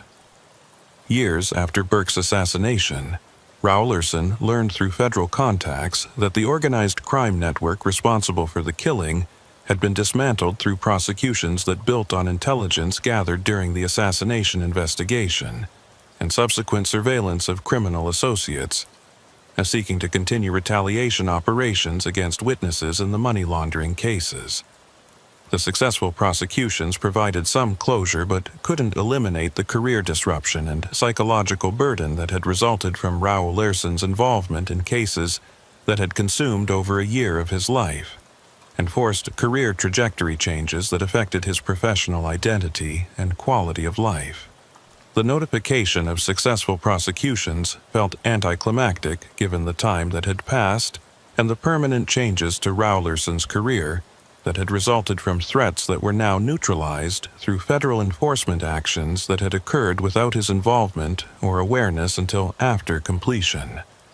The delayed notification illustrated how federal investigations operated on timescales extending far beyond state law enforcement's typical case processing, creating situations where officers' lives were disrupted by threats that might be resolved through processes occurring without their knowledge or participation in jurisdictions and agencies far removed from their normal professional environments. Rowlerson's final reflection on the traffic stop that had defined his career involved acknowledgement that professional competence and personal security existed in tension,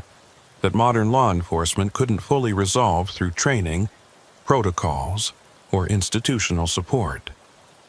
His experience illustrated fundamental uncertainties about consequences that could flow from routine duties when they intersected with criminal sophistication and federal jurisdiction, operating beyond traditional boundaries between traffic enforcement and complex investigations. The traffic stop had been professionally executed according to all standard procedures and legal requirements, yet it had generated complications that disrupted his career and created ongoing security concerns that affected his life years after the initial enforcement action. The paradox defied resolution through better training or different decisions,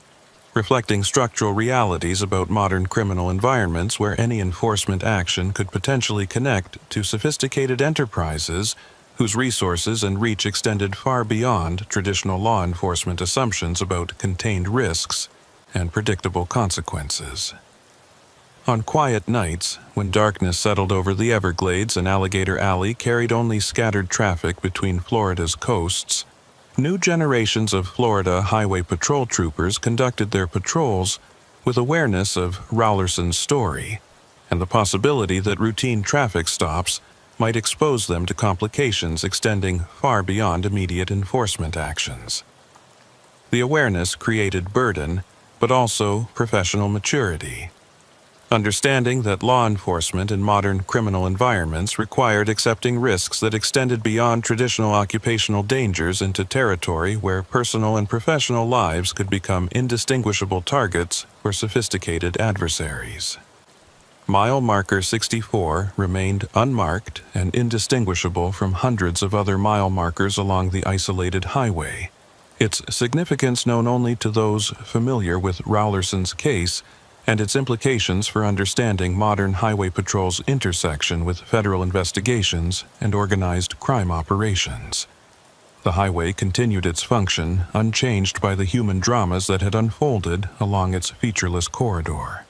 Another reminder that criminal investigations and assassination operations represented only brief interruptions in infrastructure that served millions of travelers pursuing legitimate purposes across Florida's challenging geography. Somewhere in federal witness protection, former associates of Raymond Burke, who had testified in subsequent prosecutions, lived under new identities with awareness that cooperation with law enforcement carried permanent costs extending beyond immediate legal proceedings into lifelong security concerns, requiring constant vigilance and acceptance of disrupted personal lives. Their experiences paralleled Rowlerson's in different contexts,